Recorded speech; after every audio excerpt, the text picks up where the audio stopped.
It was a crisp December evening in New York City, and the holiday lights cast a warm glow against the biting wind that howled through the streets. On a bustling corner near Rockefeller Center, amidst the cacophony of honking cabs and hurried footsteps, a small voice rose above the noise.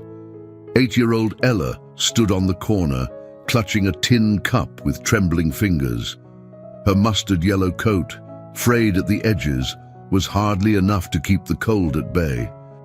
Her cheeks were pale, with streaks of tears frozen to her face, as she sang a delicate melody that seemed out of place against the urban chaos.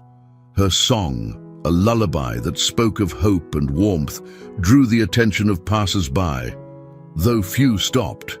Most hurried by, some dropping a few coins into her cup without so much as glancing at her. Ella's voice, though faint with exhaustion, carried the raw emotion of someone far older. It was a song she had sung to her grandmother, Margaret, who lay gravely ill in their tiny apartment a few blocks away. They had no money for medication, and Ella's nightly performances were their only hope.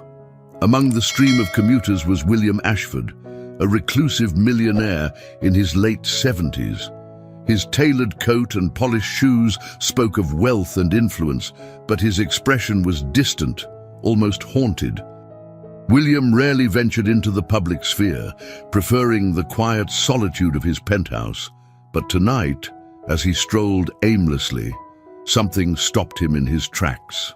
Ella's voice, the melody pierced through the layers of his carefully guarded emotions, striking a chord he hadn't felt in decades.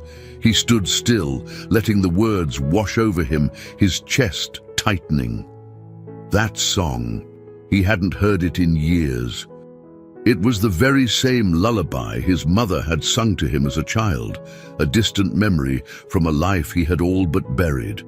The song carried him back to the warm, fire-lit evenings of his childhood in Boston, long before ambition and regret had consumed him.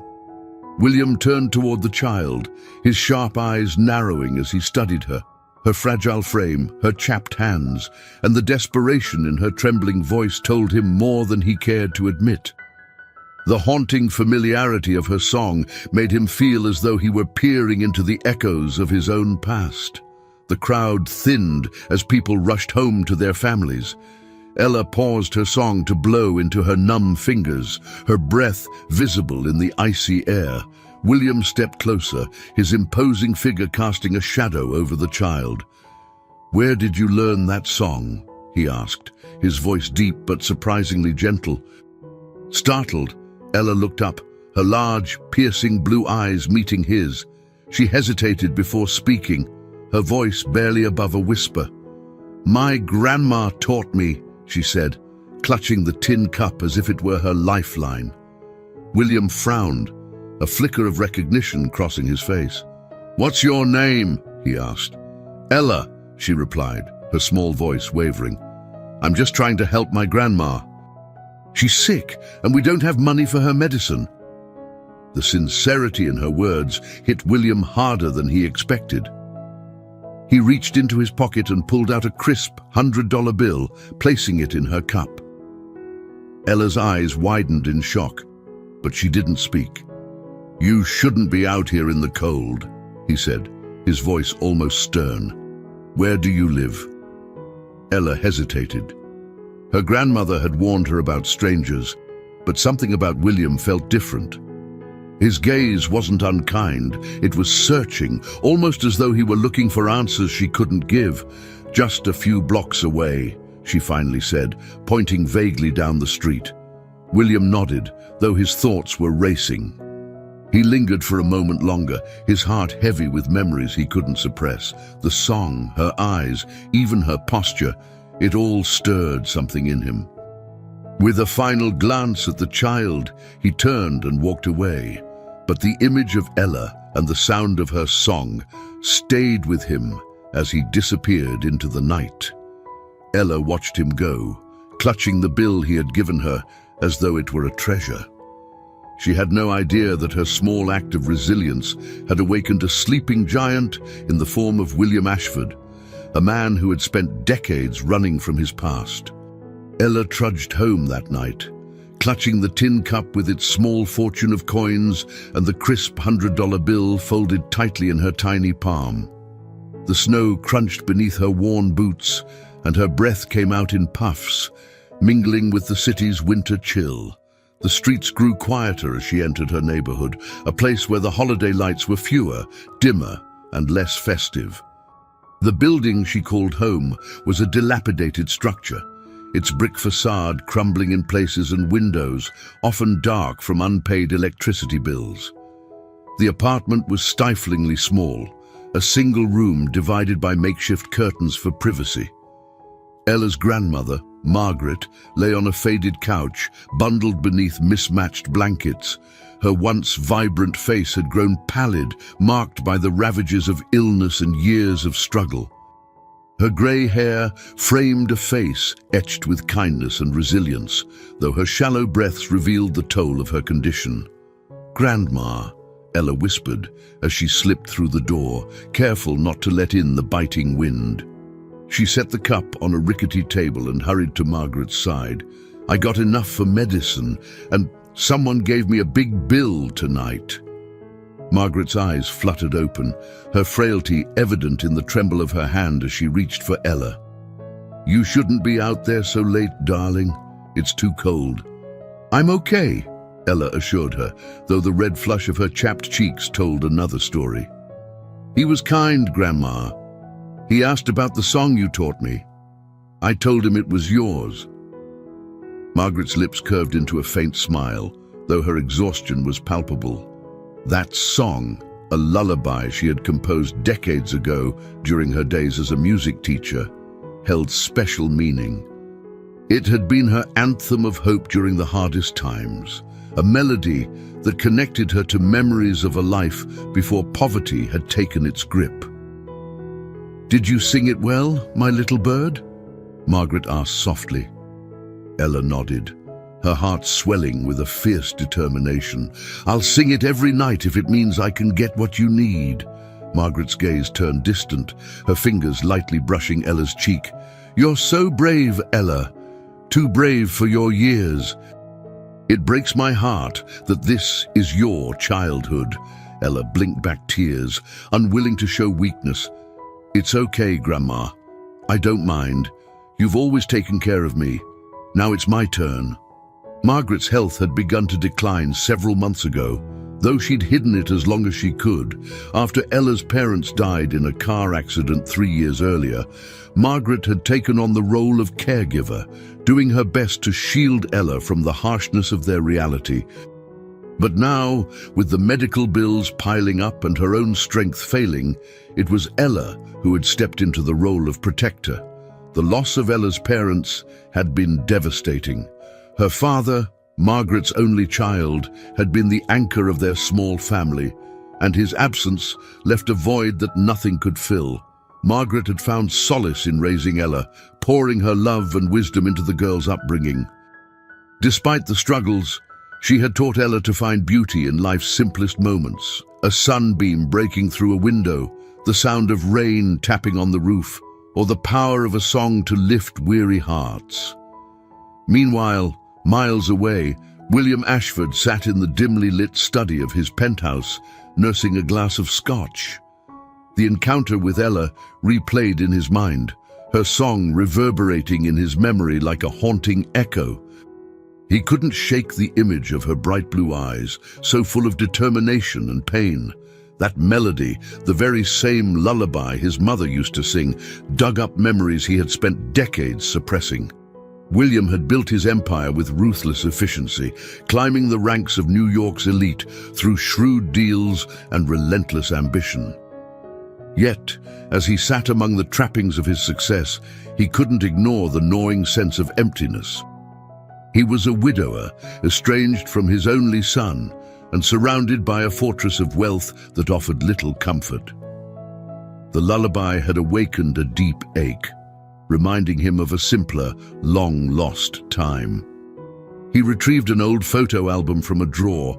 Dusting off the leather cover, flipping through its pages, he stopped at a faded photograph of his mother holding a young William on her lap. Her face was serene, her lips parted as if she were about to hum the very song Ella had sung. William stared at the photo, the whiskey forgotten in his hand. "Margaret Hartwell," he murmured, the name surfacing unbidden. A memory stirred. Margaret, his first love, had sung that same song to him during their courtship in Boston. But their paths had diverged, the weight of his family's expectations driving them apart. Could it be the same Margaret? And if so, how had life brought her to this place of hardship? As William sat there, a mixture of nostalgia and guilt gripping his heart, Ella tucked her grandmother into bed. She kissed Margaret's forehead and whispered, "Good night, Grandma. Tomorrow I'll get the medicine." Margaret drifted off to sleep, unaware of the storm brewing in William's mind. Their lives, once intertwined and then separated by years and circumstances, were now on the cusp of reconnection. The following evening, Ella returned to her usual spot near Rockefeller Center. The temperature had dropped even further, and a light snow dusted the sidewalks. She rubbed her hands together, trying to summon the warmth and courage to begin singing. Tonight's crowd seemed more hurried, their faces hidden behind scarves and hats as they shuffled past without sparing her a glance. But Ella's resolve hadn't wavered. She knew the money she'd earned the previous night had bought a small reprieve, but the medicine for her grandmother was an ongoing necessity. So she began to sing once more, her voice trembling at first, but soon finding its steady, haunting rhythm.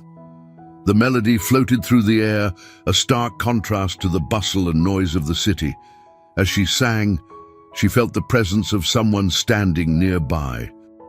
Ella glanced up briefly, and there he was, the same man from the night before. His tall figure and sharp, tailored coat made him stand out against the crowd. His piercing gaze met hers, and for a moment she faltered in her song. But then he nodded almost imperceptibly, a gesture that seemed to encourage her to continue. William Ashford had spent the entire day restless, his mind plagued by memories and questions. After their brief encounter, he had tried to bury the emotions Ella's song had stirred, but they refused to be silenced. He'd walked the same streets again tonight, hoping to find her. When he heard her voice, the ache in his chest returned. There was something unshakable about her presence, something both familiar and profoundly unsettling. When Ella finished her song, William approached her cautiously, his hands tucked into his coat pockets. "You're very talented," he said, his voice calm but tinged with a sincerity Ella wasn't used to hearing. "Do you sing every night?" Ella nodded, wary but polite. "I have to," she replied simply. "It's the only way to help my grandma." William studied her, his sharp eyes softened by an unfamiliar sense of vulnerability. "How is your grandmother?" he asked, his voice quieter now, as though he already suspected the answer. "She's sick," Ella admitted, her fingers tightening around the tin cup. "The doctors said she needs medicine every week, but it's expensive, so I sing." The straightforwardness of her reply cut through William's usual defenses. He paused, searching for the right words. "I'd like to help," he said at last, "if you'll let me." Ella blinked, uncertainty flashing across her face. She had learned to be cautious of offers like this, no matter how genuine they seemed. Her grandmother had always taught her to rely on herself, to trust her instincts above all else. Still, there was something in the way William spoke, a gentleness that contradicted his imposing appearance. "Why do you want to help?" she asked, her voice hesitant but firm. For a moment, William didn't answer. He was caught off guard by the question, unsure how to explain the strange connection he felt. Finally, he said, "You remind me of someone I used to know. Someone who was very important to me." Ella studied him closely, her young eyes seeming far older than her years. She nodded slightly, as though accepting his words without fully understanding them. "Thank you," she said softly. William reached into his coat pocket and pulled out a neatly folded envelope. "This should cover your grandmother's medicine for a while," he said, handing it to her. "I want to do more, but this is a start." Ella hesitated before taking the envelope.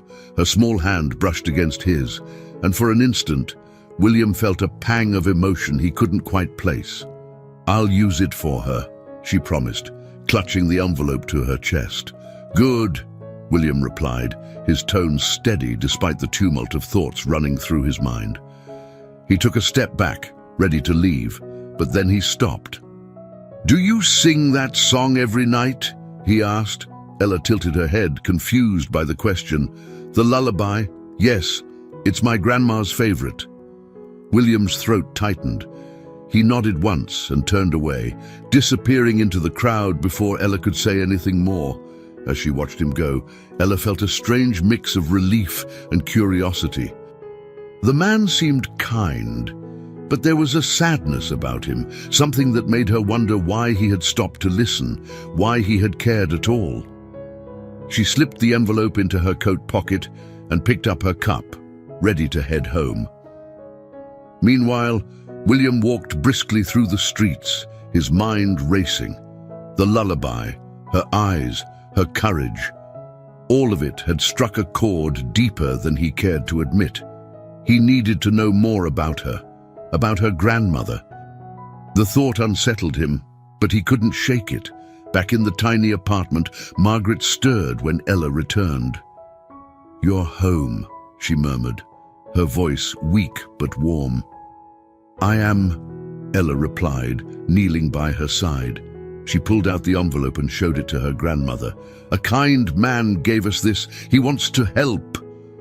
Margaret's brows furrowed as she took the envelope, her frail hands trembling. She opened it slowly, revealing a stack of bills that made her eyes widen in disbelief. "Who would do such a thing?" she whispered, her voice filled with both gratitude and suspicion. Ella shrugged. "He said I reminded him of someone. I think he's lonely, Grandma." Margaret's grip on the envelope tightened as a flicker of recognition passed through her tired eyes. But she said nothing, choosing instead to hold Ella close. Their small world, for now, was safe. The next evening, Ella hesitated before taking her spot on the street corner. The generous envelope she had received the night before had allowed her to buy the medicine her grandmother needed, along with a few groceries. It was a small triumph, but Ella understood their needs extended far beyond a single good day. She braved the cold once again, clutching her tin cup as she stepped into the flow of hurried pedestrians. She began to sing, her voice clear but subdued.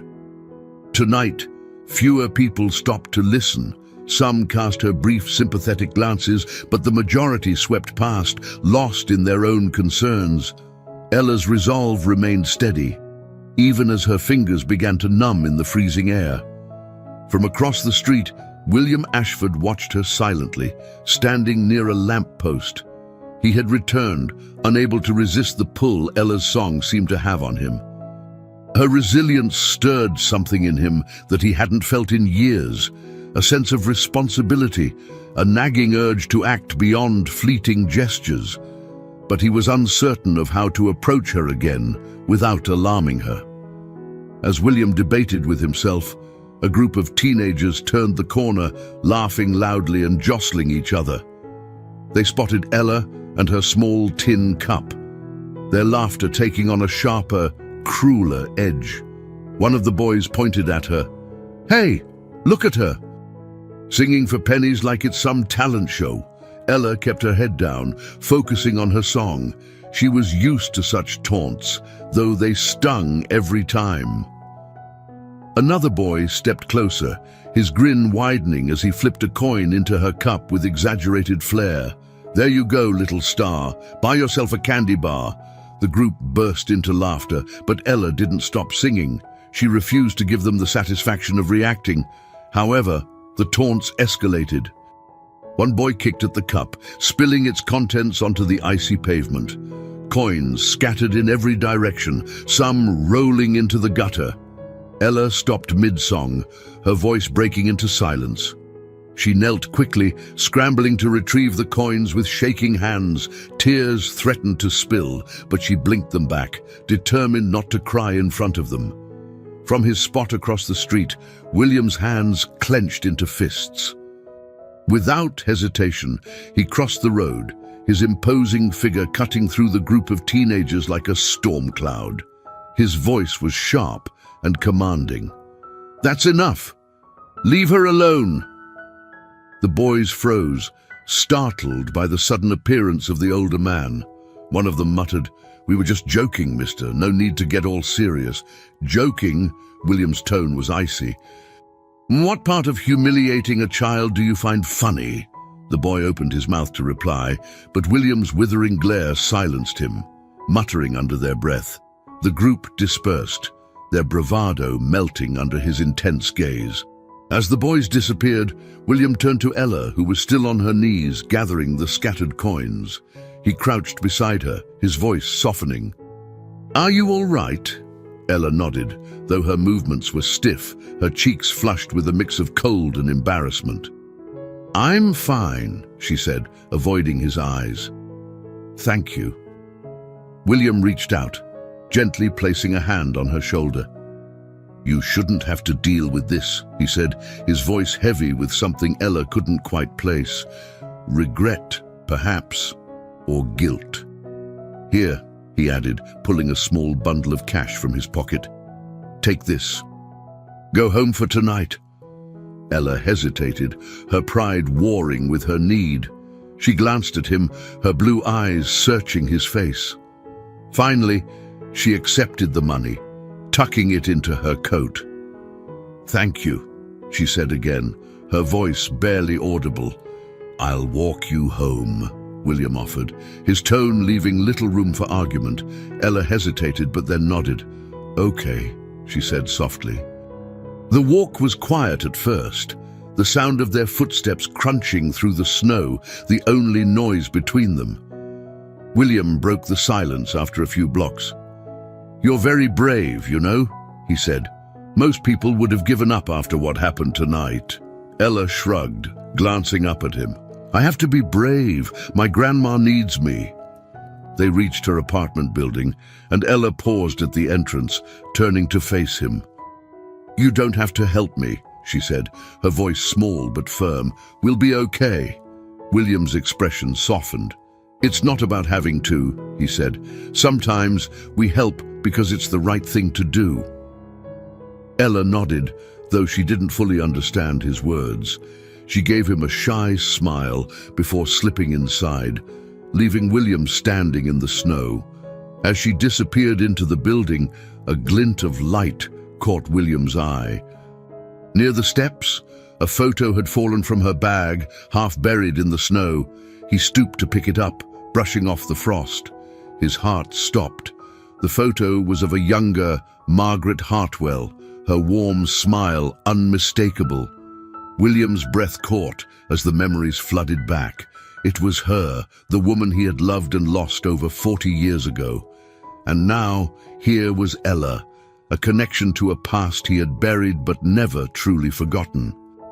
William stood frozen on the steps, clutching the photo as the weight of realization settled over him. William stood motionless outside the crumbling apartment building, the photograph clutched tightly in his gloved hand.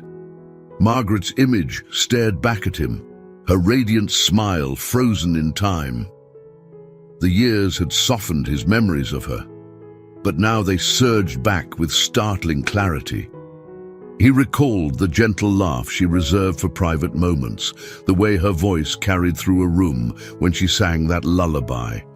He had buried those memories beneath decades of ambition and regret. Yet here they were, unearthed by a chance encounter with a child who bore her unmistakable grace. He glanced up at the building, its dark windows an unsettling contrast to the vibrant woman he once knew. What had happened to Margaret? How had she come to live here? And Ella, was she a granddaughter, a niece? The resemblance was too striking to ignore. His heart raced with the weight of questions he couldn't yet answer. Inside, Ella set down her bag and carefully arranged the small amount of food she'd brought back onto their kitchen counter. The groceries were modest, some canned soup, a loaf of bread, and a carton of milk, but to her, they felt like treasures. She warmed a bowl of soup on the stove, her mind still lingering on the man who had helped her. Something about him unsettled her, not in a frightening way, but in the way he seemed to carry a sadness that mirrored her own. "Ella," Margaret's voice called faintly from the living area. "I'm here, Grandma," Ella replied, hurrying to her side with the soup. Margaret's frailty was even more evident tonight, her hands trembling as she tried to sit up. Ella gently propped her up with pillows and handed her the bowl, watching as Margaret took slow, deliberate sips. "How was your singing tonight?" Margaret asked, her voice soft but laced with concern. "It was fine," Ella replied quickly, not wanting to burden her grandmother with the details of the teenagers or the encounter with William. "A kind man helped me again." Margaret's brow furrowed. "This man, who is he?" Ella hesitated. He didn't say much about himself, but he seemed different, like he understood something about us. Margaret nodded slowly, her gaze drifting. Ella thought she saw a flicker of recognition in her grandmother's eyes, but Margaret said nothing more. Instead, she leaned back into the pillows, exhaustion overtaking her. Meanwhile, William remained outside the building, struggling with indecision. He knew he couldn't leave without seeing Margaret. Not now. Summoning his courage, he approached the entrance and pressed the buzzer for their apartment. The sound echoed through the hallways, startling Ella. She glanced toward the door, her heart skipping. Visitors were rare, and at this hour, it was unheard of. She opened the door cautiously, her small frame just visible through the narrow gap. When she saw William standing there, she hesitated before unlatching the chain. "You followed me?" she asked, her voice equal parts suspicion and curiosity. "I'm sorry," William said, his tone sincere. I needed to speak with your grandmother. May I come in?" Ella glanced back at Margaret, who had drifted into a light doze. She bit her lip, weighing her instincts. "Grandma's very tired," she said carefully. "She's not well." William nodded. "I understand. But it's important." After a moment's hesitation, Ella opened the door wider and motioned him inside. The stark contrast between William's polished appearance and the modest, threadbare surroundings was palpable. He stepped in cautiously, his eyes scanning the room until they landed on Margaret. His breath caught. Though the years had altered her features, there was no mistaking her. Margaret Hartwell, the woman who had once been his entire world, lay before him, frail yet undeniably her. Ella watched him closely, noting the change in his expression. "Do you know her?" she asked, her voice tinged with suspicion. I think I might," William admitted, his gaze never leaving Margaret. He approached her slowly, his footsteps careful on the creaking floorboards. "Margaret," he said softly. At the sound of his voice, Margaret's eyes fluttered open. For a moment, they were clouded with confusion, but then they focused on William. A sharp intake of breath escaped her lips. "William," she whispered, her voice barely audible but heavy with recognition. Ella looked between them, her confusion growing. "Grandma, who is he?" Margaret's frail hand reached for William instinctively, her fingers trembling as they brushed his. "It's been so long," she murmured, her tone a mixture of astonishment and pain. Her eyes glistened with unshed tears. William knelt beside her, his expression uncharacteristically vulnerable. "I didn't know," he said, his voice breaking. "I didn't know you were here like this." Margaret shook her head faintly, her strength waning. "Life takes us on strange paths, doesn't it?" she said. a hint of the humor he remembered slipping into her words. Ella stood frozen, the weight of the moment pressing down on her young shoulders. She didn't fully understand what was unfolding, but it was clear that this man, so strange yet kind, was somehow deeply connected to her grandmother. As the tension in the room settled into a fragile silence, William reached into his pocket and produced the photograph he had found. He held it out to Margaret, his hand shaking. "I think this belongs to you," he said. Margaret's eyes widened as she took the photo. Her fingers lingered on the image, and a small, wistful smile touched her lips. "I never thought I'd see you again," she said quietly, her voice barely above a whisper. Ella watched in silence, realizing that this night had become a turning point, though she couldn't yet grasp what it would mean for any of them. The air in the small apartment was thick with unspoken words. William knelt by Margaret's side, his fingers brushing hers lightly, as if afraid the moment might shatter.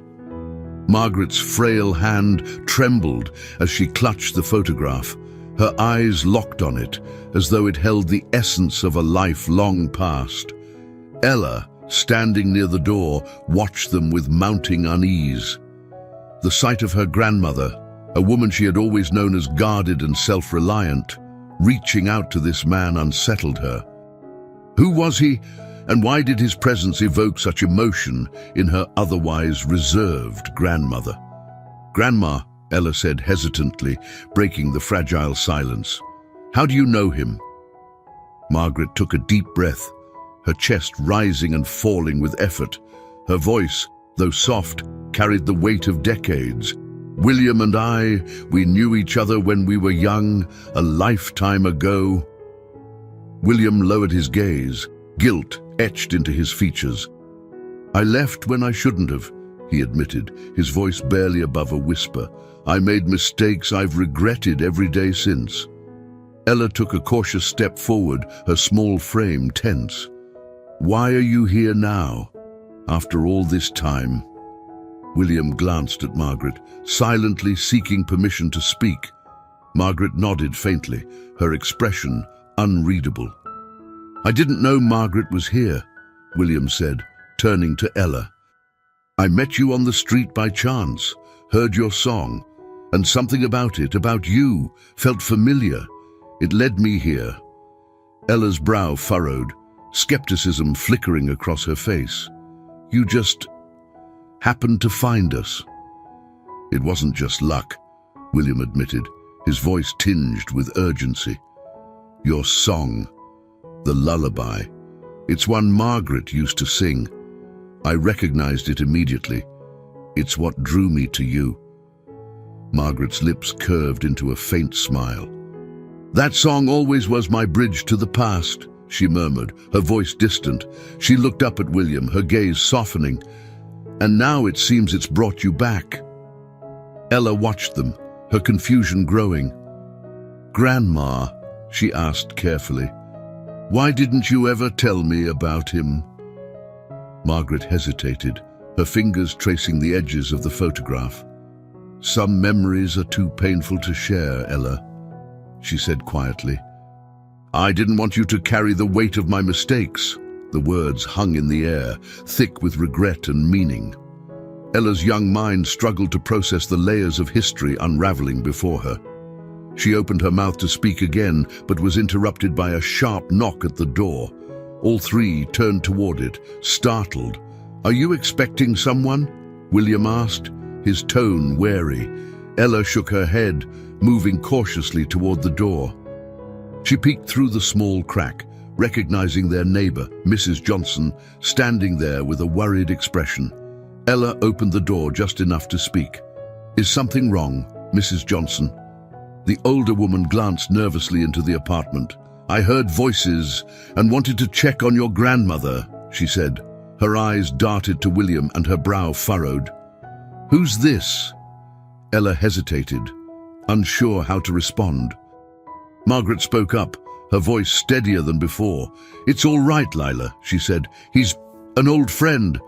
Mrs. Johnson's expression softened, though her eyes lingered on William a moment longer. "Well, if you need anything, let me know," she said, her voice kind but firm. "You've got my number, Ella." Ella nodded quickly. "Thank you, Mrs. Johnson." Once the door closed, the atmosphere inside shifted again.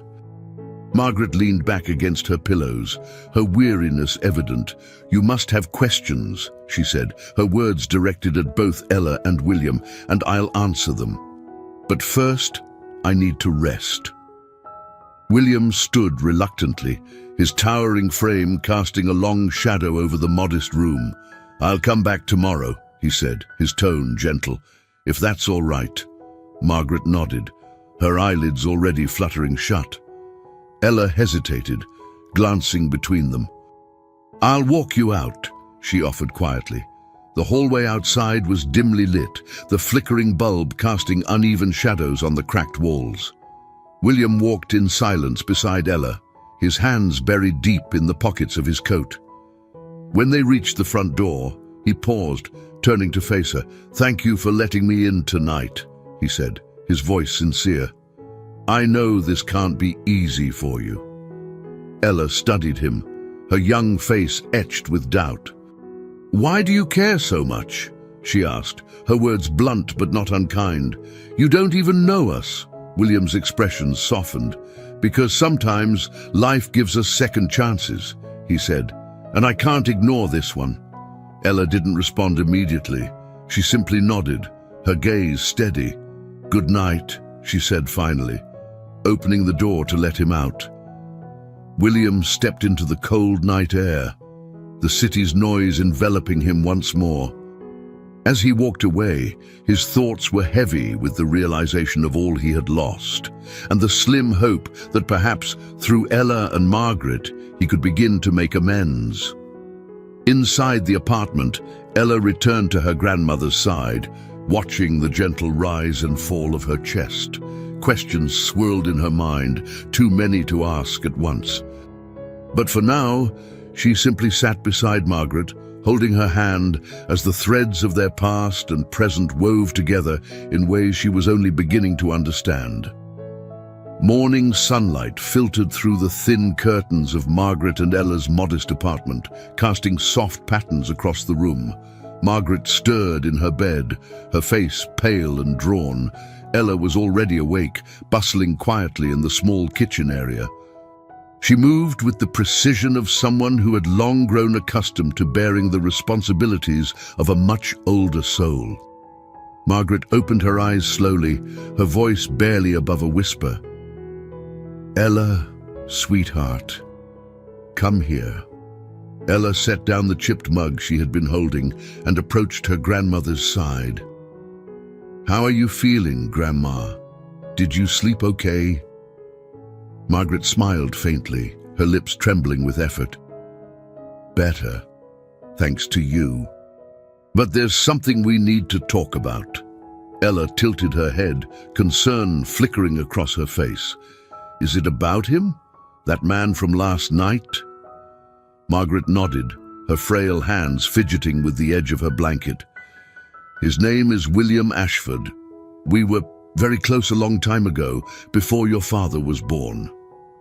Ella's eyes widened, her mind racing to fill in the gaps.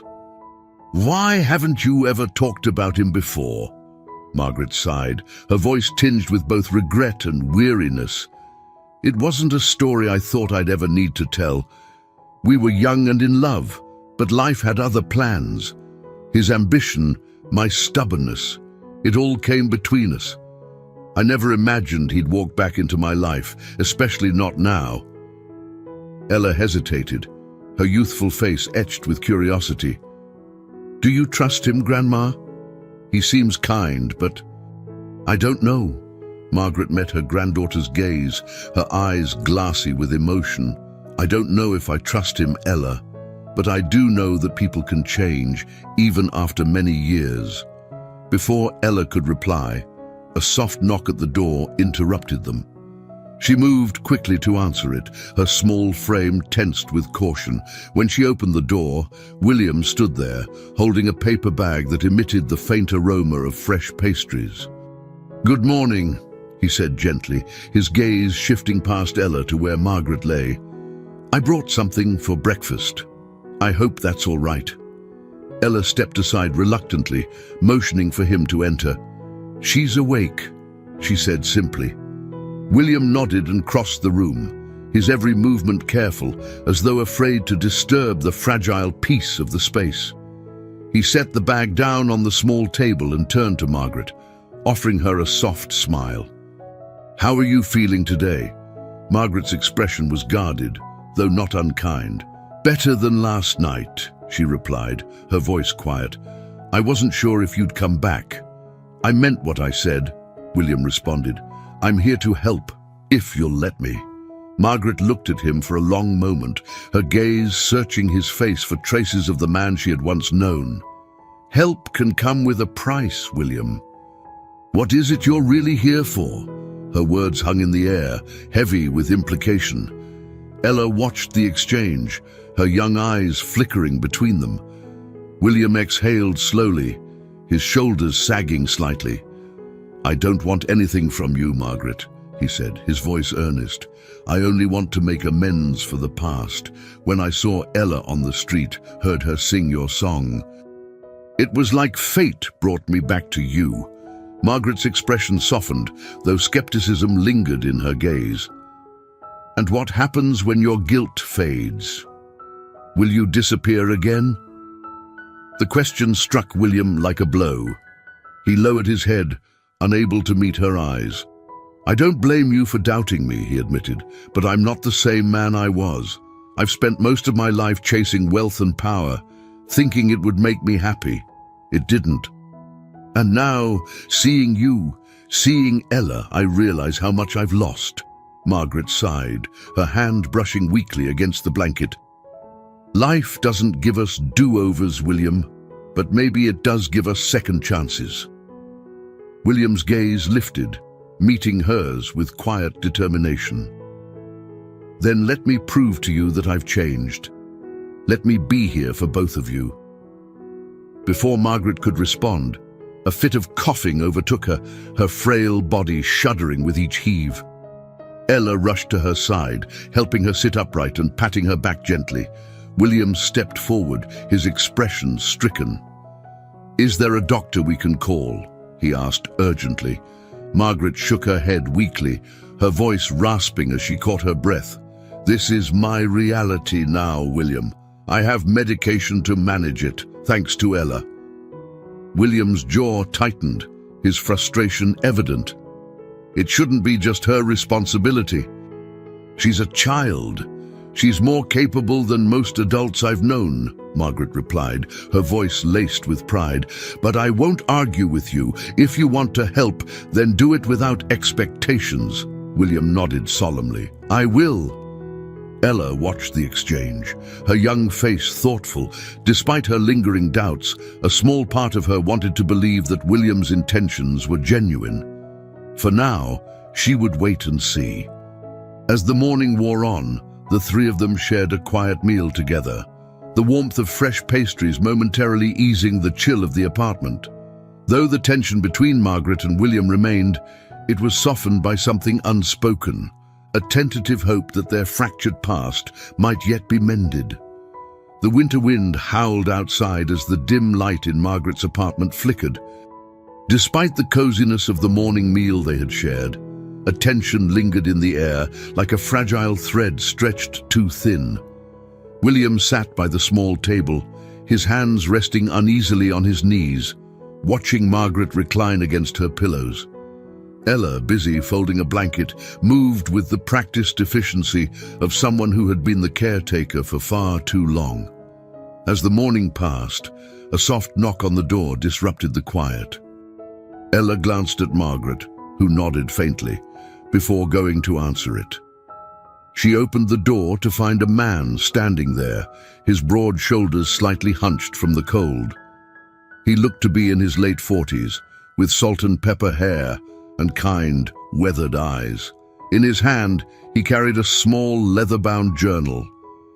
"Good morning," the man said, his voice gentle but firm. "I'm Dr. Jacob Allen." Margaret and I go back a long way.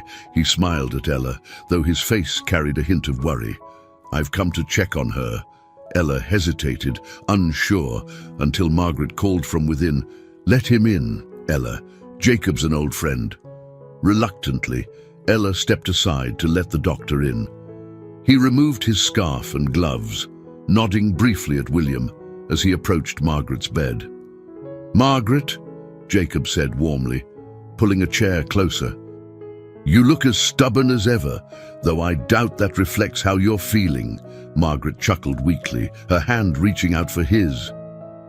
You know me too well, Jacob. I'll out-stubborn this illness if I can. Ella moved quietly to the corner of the room, her sharp eyes taking in the way the doctor glanced at William. There was no hostility, only curiosity. It was clear Jacob was trying to piece together the dynamic of this unexpected visitor. Who's this? Jacob asked, his tone light but probing. William Ashford, Margaret said, her voice carrying a weight that made Jacob's eyes widen slightly. We go back even further than you and I do. The doctor nodded, understanding unspoken between the two adults. He returned his attention to Margaret, his tone softening. Margaret, I need to know the truth. How are you managing? And don't spare my feelings. Margaret hesitated, glancing at Ella. We're getting by, she said carefully. Ella's been extraordinary. She keeps me alive. Jacob frowned, concern etched deep into his face. It's not her job to carry all of this, Margaret. She's just a child. William shifted uncomfortably, the same thought echoing in his mind. He cleared his throat, drawing Jacob's attention. That's why I'm here, William said, his voice steady. I want to help. Jacob raised an eyebrow, studying him. Help how? William hesitated, unsure how to explain the complex emotions and guilt that had driven him here. Financially, for starters, he said finally, but also to make up for lost time. Margaret's expression softened slightly, but her voice remained firm. Jacob, you've known me long enough to know I don't accept charity. This isn't charity, William interjected. It's an overdue responsibility. The room grew silent, the only sound the ticking of a small clock on the wall. Jacob broke the tension by pulling a stethoscope from his bag. Well, he said briskly, let me do what I came here to do. He gestured for Ella to come closer. Why don't you help me, Ella? I'll need an assistant. Ella's face lit up with a small smile. She moved to Jacob's side, eager to be of use. He handed her the stethoscope, guiding her small hands as he placed it against Margaret's chest. Listen carefully, he said, his voice low. Tell me what you hear. Ella tilted her head, concentrating. It's slow, she said hesitantly. Jacob nodded. Good ears, that's her heart. It's doing its best, but it's tired. As they continued, William watched quietly, his thoughts racing. Seeing Ella's excitement in helping the doctor stirred something in him, a mixture of pride and sorrow. She was so young, yet carried herself with a maturity that shouldn't have been necessary. He resolved silently to ensure she wouldn't have to bear such burdens alone much longer. When Jacob finished, he turned back to Margaret, his expression serious. You need rest, Margaret. Proper rest. And you need better support than this medication alone. Margaret's lips pressed into a thin line, her pride making her bristle. I'm doing the best I can. Jacob's gaze softened, but his tone was firm. It's not enough, and you know it. William stood then, his voice steady. Then I'll make sure she has what she needs. Jacob looked at him again, his eyes narrowing slightly. And how long do you plan to stay involved, Mr. Ashford? As long as they'll let me, William replied, meeting the doctor's gaze without flinching. The tension in the room eased slightly as Jacob nodded, seemingly satisfied with the answer. He packed his bag and stood, placing a reassuring hand on Ella's shoulder. You're doing a wonderful job, Ella, he said gently. But remember, you don't have to do it all alone. Ella smiled faintly, her gaze flicking toward William. "Maybe not anymore," she murmured. Jacob left shortly after, his visit leaving behind a sense of both hope and urgency. As the door clicked shut, the three of them sat in the quiet, each grappling with the unspoken weight of what lay ahead. William glanced at Ella, a determination solidifying in his heart. He was beginning to see not only the past he had lost, but also the future he might help shape. The days passed in a tentative rhythm, the fragile balance between the past and present held together by shared meals, quiet conversations, and the unspoken effort to heal old wounds. William became a steady presence in the small apartment, often bringing groceries or sitting by Margaret's side as she rested. His relationship with Ella grew cautiously, each interaction a small step toward trust. Yet beneath the surface, doubts lingered, especially for Ella, who had lived too much life to fully believe in the permanence of anyone's good intentions. One crisp afternoon, William returned with a small bag of fresh fruit and a hardcover book he thought Margaret might enjoy.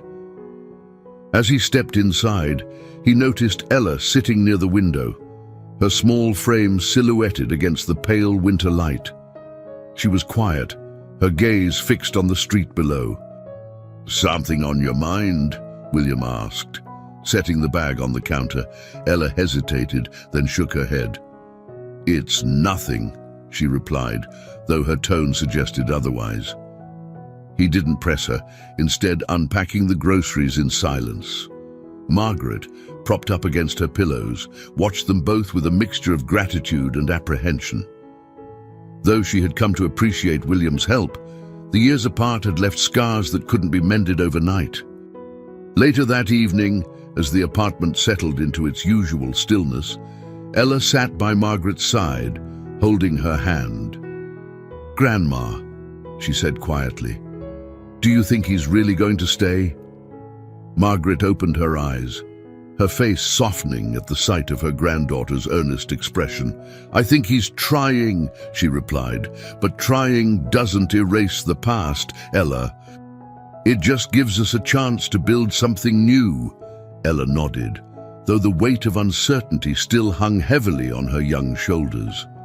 She didn't entirely understand the history between her grandmother and William, but she knew enough to sense how much pain it had caused.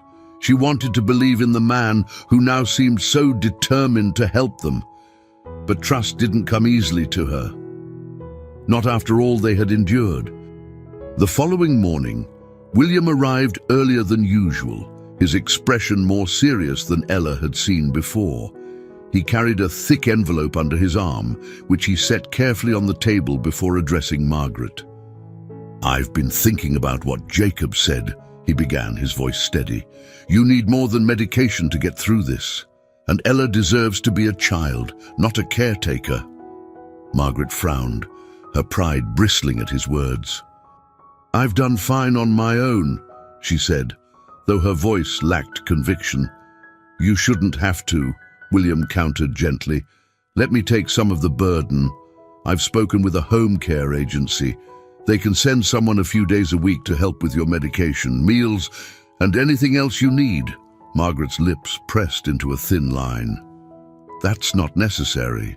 "It is," William insisted, his tone soft but firm. "This isn't charity, Margaret. It's what anyone would do for someone they care about." Ella, who had been listening quietly from her corner of the room, finally spoke. "Can we afford that?" she asked, her voice cautious. William turned to her, his gaze steady. "Yes, I'll take care of everything." Margaret sighed, her resistance beginning to waver. "And what about you, William? What happens when you leave again? What happens to us then?" The question hung in the air, stark and unyielding. William's face hardened, not with anger but with the weight of his own guilt. "I'm not going anywhere," he said, the conviction in his voice surprising even himself. "I've already lost too much. I won't make the same mistake again." Margaret studied him for a long moment, her expression unreadable. Finally, she nodded, though her acceptance came with a note of caution. "All right," she said quietly. "But if you're staying, you need to prove it, not just to me, but to Ella." Ella glanced at her grandmother, then at William. "How do you prove something like that?" she asked, her voice tinged with both curiosity and doubt. "You let time do the talking," Margaret replied, a faint smile softening her features. The days that followed were filled with small, quiet gestures of change. A nurse began visiting the apartment, easing some of Ella's responsibilities. William spent more time with her, encouraging her to focus on school and even bringing her small notebooks and pencils for drawing. Margaret watched these moments unfold with a mixture of hope and guarded optimism, her heart torn between wanting to trust William and fearing the pain of losing him again. One evening, as Ella sat at the table sketching a scene from their neighborhood, she looked up at William and asked, "Why didn't you come back before now?" The question caught him off guard, but he didn't look away. "I was afraid," he admitted. "Afraid of facing the mistakes I made, afraid of not being forgiven." Ella considered his words carefully, her pencil pausing mid-stroke. "Grandma says people deserve second chances," she said finally. "But they have to earn them." William nodded, her words resonating deeply. "She's right," he said, "and I'll spend the rest of my life trying to earn mine." Ella didn't reply, but the faintest hint of a smile touched her lips. For the first time, she began to think that maybe, just maybe, William's presence in their lives could be more than a fleeting chapter. The snow had begun to melt, leaving patches of damp pavement exposed beneath the slush.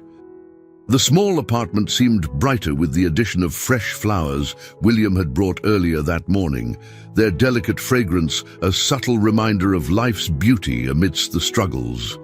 Margaret rested in her bed, her face serene but visibly tired, while Ella sat by the window sketching quietly. William, seated across the room, sifted through a stack of papers. They were legal documents and medical forms, all related to the home care services he had arranged for Margaret. The steady rhythm of Ella's pencil scratching against paper filled the room, a soothing counterpoint to the tension simmering beneath the surface. "Ella," Margaret said softly, breaking the silence, "would you bring me a glass of water, darling?" Ella nodded, setting down her sketchbook and heading to the kitchen. William took the opportunity to approach Margaret, his voice low and measured. "How are you feeling today?" Margaret gave him a tired smile. "As well as can be expected. The nurse has been a blessing. Thank you for that." William nodded, his expression thoughtful. "It's the least I can do." Margaret's smile faded slightly as she studied his face. "You're carrying something heavy today. What is it?" William hesitated, the weight of her question settling on him. "I've been thinking about what you said," he admitted, "about earning a second chance." "And," Margaret prompted, her tone gentle but firm. "And I don't know if I'm capable of it," William confessed. "I've spent so long focused on myself, on my success. I'm not sure how to undo all of that." Margaret reached out, her frail hand resting on his. "It's not about undoing the past, William. It's about what you do from this moment forward." Their conversation was interrupted by Ella, returning with a glass of water. She handed it to Margaret, her sharp eyes flicking between the two adults. "What were you talking about?" she asked, her tone curious but guarded. "Life," Margaret said simply, taking a sip from the glass. "And how it's never too late to change it." Ella tilted her head, considering her grandmother's words. "But what if people don't believe you've changed?" she asked, glancing at William. "You show them," Margaret replied, her gaze steady. "Not with words, but with actions." The truth of Margaret's statement hung in the air, and William felt its weight. He looked at Ella, her small frame brimming with questions she was too young to carry. "She's right," he said quietly. "I need to show you, both of you, that I'm here to stay." Ella didn't respond immediately. She simply returned to her spot by the window, her pencil resuming its quiet rhythm against the paper. Later that evening, as the light outside began to fade, William received a phone call. He stepped into the hallway to answer, his voice low. Ella, curious, listened intently as snippets of his conversation drifted through the partially closed door. "I understand the urgency," William said, his tone clipped, "but I need more time." "No, I can't leave yet." "This is important," Ella frowned, the words fueling her lingering doubts. She returned to her drawing, trying to push the thoughts aside. When William re-entered the apartment, his expression was tense but composed. Margaret looked up from her book, sensing the shift in his demeanor. "Everything all right?" she asked. William hesitated, then nodded. "Just business," he said, though his voice lacked conviction. Margaret didn't press him, but her eyes lingered on his face, as if searching for the truth he wasn't sharing. That night, as Margaret slept and the apartment grew quiet, Ella approached William, who was seated by the small table, lost in thought. She stood beside him, her presence tentative but insistent. "Are you going to leave?" she asked bluntly. William looked up, startled by her directness. "No," he said firmly. "I'm not going anywhere." "Then why did you say you needed more time on the phone?" Ella pressed, her voice steady despite the vulnerability in her eyes. William sighed, running a hand through his hair. "It's complicated, Ella. There are people who expect things from me, business obligations I can't ignore. But you just said you wouldn't leave," she countered, her tone growing sharper. "So, which is it?" The earnestness in her voice cut through him, and he leaned forward, meeting her gaze. "I'm here," he said. "No matter what happens with my business, you and your grandmother come first." Ella studied him for a long moment, her expression unreadable. Finally, she nodded, though the doubt in her eyes lingered. "I hope you mean that," she said quietly, before turning and retreating to her corner of the room. William watched her go, the weight of her words pressing heavily on his heart. He knew that earning her trust, and Margaret's, would require more than promises. It would take time, sacrifice, and unwavering commitment, things he hadn't truly offered anyone in years. As the apartment fell into stillness, William resolved to face the challenges ahead, knowing that the road to redemption would not be easy. But for the first time in a long while, he felt a glimmer of purpose, a chance to rebuild not just his relationship with Margaret, but a future where Ella could finally know the security and love she deserved. A brittle calm settled over the apartment in the days that followed. The nurse's regular visits helped ease some of the burden on Ella, giving her moments to sketch or play quietly. But the looming tension in William's expression grew more pronounced. Despite his assurances, both Margaret and Ella sensed that something outside their little world was pressing in on him. One cold morning, Margaret woke earlier than usual. She lay still for a moment, her gaze lingering on the ceiling before turning toward the small table where William sat, reviewing more paperwork. His brow was furrowed, his usually composed demeanor cracking at the edges. "William," Margaret called softly. He glanced up, startled, and set the papers aside. "Good morning," he said, forcing a smile. "How are you feeling?" Margaret didn't answer immediately. Instead, she gestured for him to come closer. When he did, she placed her frail hand over his. "You're distracted," she said bluntly. "What's happening?" William sighed, the weight of her question pressing down on him. He had tried to shield her from the storm brewing in his professional life, but Margaret's perceptiveness left little room for pretense. "My company," he admitted reluctantly. "There are complications. My board is pressuring me to return." Margaret's eyes softened with understanding, though her expression was tinged with concern. "And what happens if you don't?" William hesitated, his jaw tightening. "They'll try to take control," he said finally. "Years of work, everything I built, they could take it all." Margaret studied him, her gaze steady. "And yet, you're still here." William met her eyes, his voice quiet but firm. "Because this matters more." Margaret smiled faintly, though the weariness in her face deepened. "You've changed, William, I see it, but change doesn't come without sacrifice." Their conversation was interrupted by Ella, who shuffled into the room carrying a small notebook. She stopped short when she saw the seriousness in their expressions. "Is everything okay?"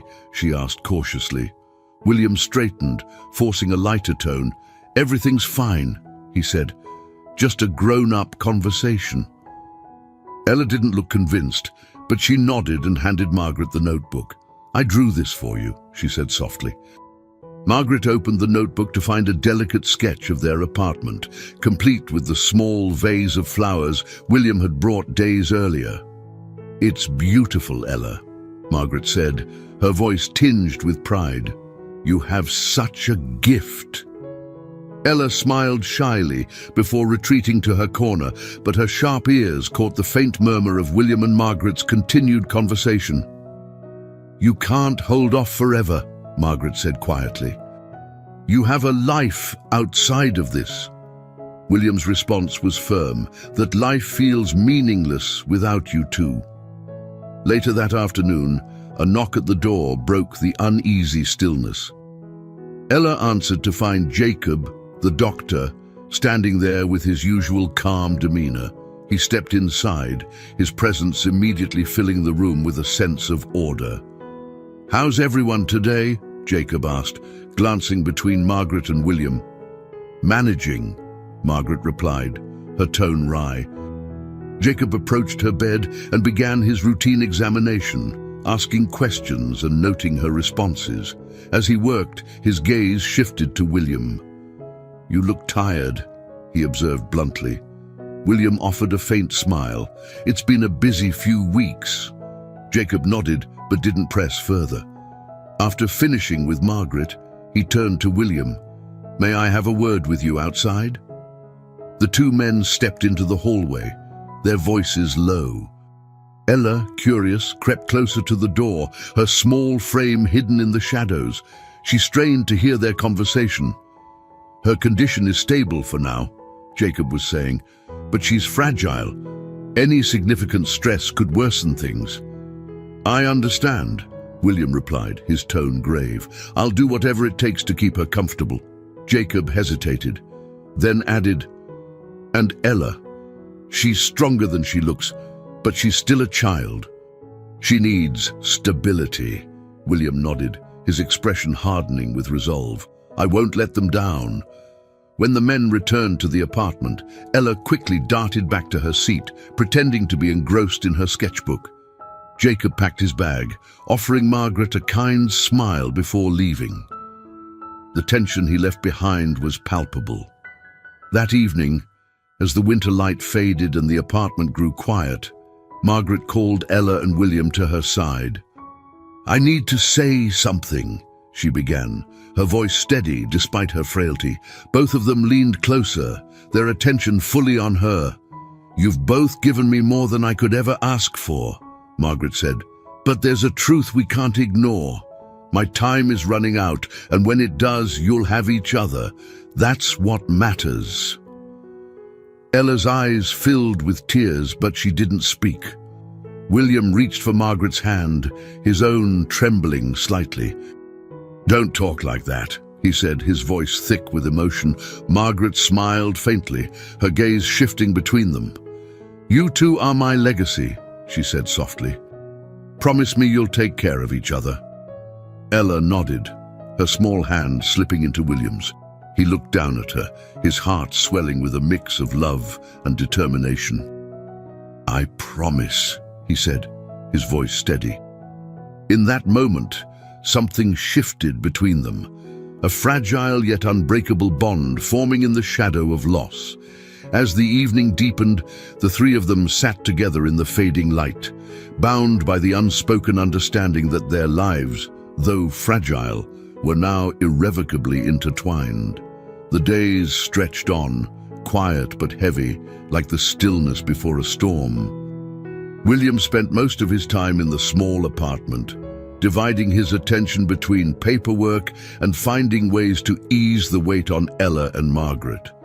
Despite his efforts, there was a sense of inevitability in the air, an unspoken acknowledgement that their fragile peace might not last.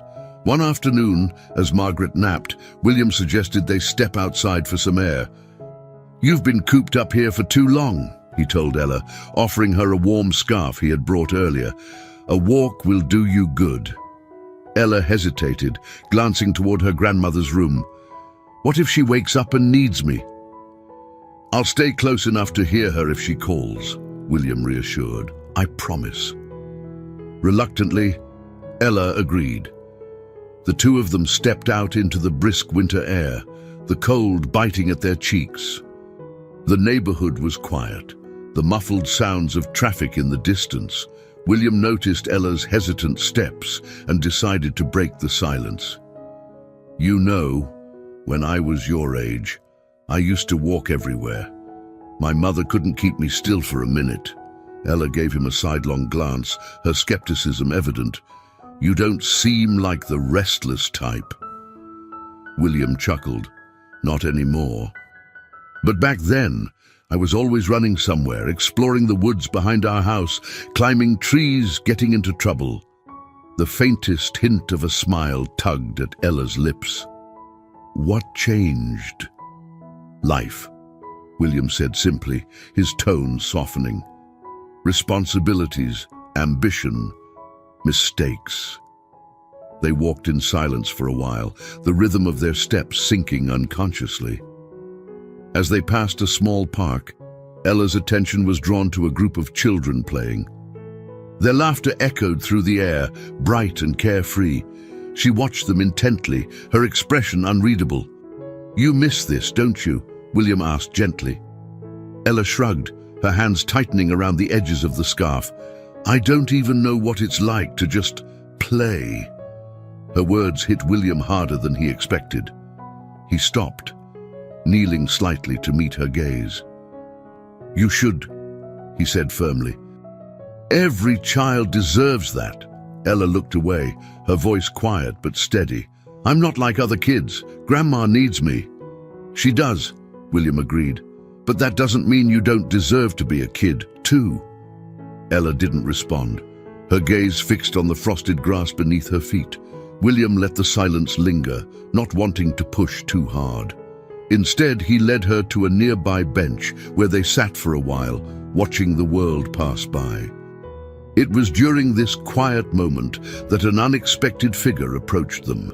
A woman in her mid-30s, with sharp features softened by a warm smile, stopped a few feet away. "Mr. Ashford?" she asked, tentatively. William looked up, his brows furrowing in recognition. "Claire," he said, rising to his feet, "what are you doing here?" "I've been looking for you," Claire replied, her tone apologetic. "The board is... well, let's just say they're growing impatient."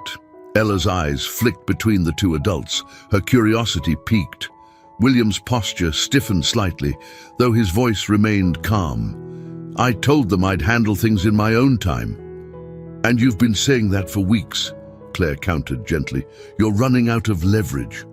William sighed, rubbing the back of his neck. "I can't leave right now."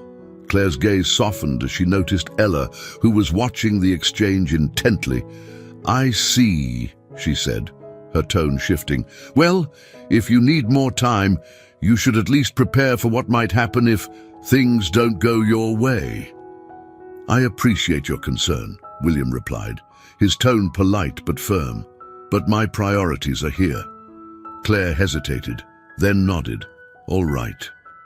But don't wait too long." She offered Ella a kind smile before turning and walking away. As the woman disappeared into the distance, Ella turned to William, her brow furrowed. "Who was that?" "An associate," William said, his tone dismissive. "She works for my company." "Why is she looking for you?"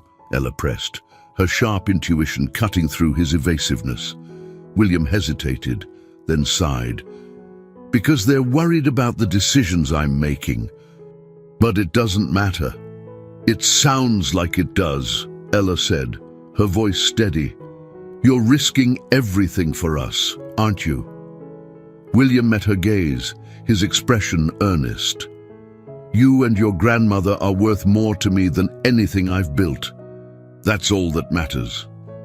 Ella studied him for a long moment, her young face etched with emotions she couldn't fully articulate. Finally, she nodded, though her doubt lingered in the corners of her eyes. When they returned to the apartment, Margaret was awake, her expression brightening at the sight of them. "How was the walk?" she asked. "Good," Ella replied simply, slipping out of her coat. William set down the scarf and moved to Margaret's side. "We ran into someone from my business," he admitted, "but it's nothing to worry about." Margaret's sharp eyes narrowed slightly. "You're carrying too much, William." "Don't let it break you." "I won't," he promised, though his voice carried the weight of a man who wasn't entirely certain. As the evening settled in, the fragile peace between them held, though the threads binding their lives together felt increasingly strained. For William, the road ahead was growing more perilous, but in the quiet moments shared with Ella and Margaret, he found the strength to keep walking it, step by uncertain step. The chill in the air carried the faint scent of snow, though the city streets remained bare, a stark grey against the muted winter sky. Inside the small apartment, the tension was palpable. Ella sat at the table, her pencil tracing absent-minded lines in her sketchbook. Margaret reclined in her bed, her frailty more evident as the days passed, though she tried to mask it with small smiles and the occasional quip. William stood by the window, his phone buzzing intermittently on the table behind him. He hadn't answered any of the calls. Ella finally broke the silence. "Why don't you just pick it up?" she asked, her tone sharper than intended. William turned, startled by her directness. "Because it's not important right now." Ella frowned, her pencil pausing mid-stroke. "It seems important if they keep calling." Margaret's voice, though weak, cut through the tension. "Ella, let him be." Ella glanced at her grandmother, frustration flickering in her eyes, but she said nothing more. She returned to her sketchbook, though her lines were more deliberate, almost harsh, as if her emotions had transferred onto the page. William sighed, running a hand through his hair. "I'm sorry," he said, his voice soft. "I didn't mean to make things harder for either of you." Margaret waved a frail hand dismissively. "You're here. That's what matters." But the words did little to ease the weight in the room. William's business obligations loomed over him, a storm he couldn't ignore for much longer. He had received an ultimatum the day before, a formal letter from the board, threatening to strip him of his position if he didn't return to address the growing unrest among the company's investors. The thought of leaving Margaret and Ella, even temporarily, was unbearable. Yet the consequences of inaction were equally dire. That evening, as the light faded and the apartment fell into its usual stillness, there was a knock at the door. Ella went to answer it, her small frame cautious as always. She opened the door to find a man she didn't recognize, a stranger with a sharp suit and a cold demeanor. He carried a briefcase and stood stiffly, as though he belonged to an entirely different world. "Good evening," the man said, his tone clipped. "I'm here to speak with William Ashford." Ella hesitated, glancing back at William, who had already risen from his seat. "It's all right, Ella," he said, stepping forward. "Let him in." The man entered, his presence dominating the small space. He barely acknowledged Margaret or Ella, his focus entirely on William. "Mr. Ashford," he began, his voice low but firm. "I've been sent by the board. They require your immediate attention." William's jaw tightened. I've made my position clear, and they've made theirs clear, the man countered. Your absence is causing instability. If you don't return to resolve this, they'll have no choice but to proceed without you. Margaret, who had been observing silently, spoke up. He's not a machine, she said, her voice sharp despite its weakness. He's a man with priorities beyond your bottom line. The man turned to her, his expression unchanging. And yet, those priorities don't absolve him of his responsibilities. Ella clenched her fists, her young face flushed with anger. He's responsible for us. Ella, William said gently, placing a hand on her shoulder. It's okay. The man's gaze softened slightly, though his tone remained firm. Mr. Ashford, I'll leave you to make your decision, but time is running out. He placed a business card on the table before turning and leaving without another word. The door clicked shut, and the silence that followed was deafening.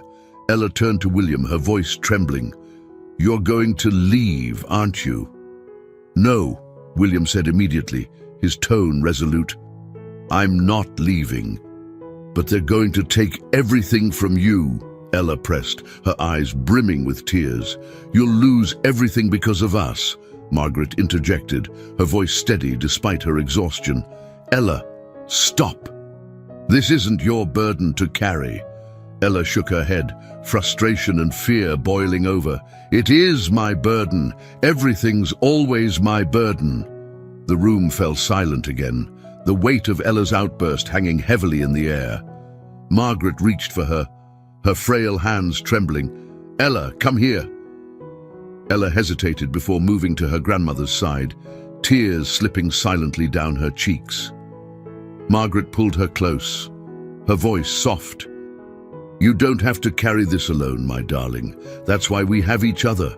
William watched them, his heart breaking at the sight. He approached slowly, kneeling beside Ella. She's right, he said quietly. You don't have to do this alone, and I won't leave, no matter what. Ella wiped her tears, her voice small but steady. Promise. I promise, William said, his voice firm.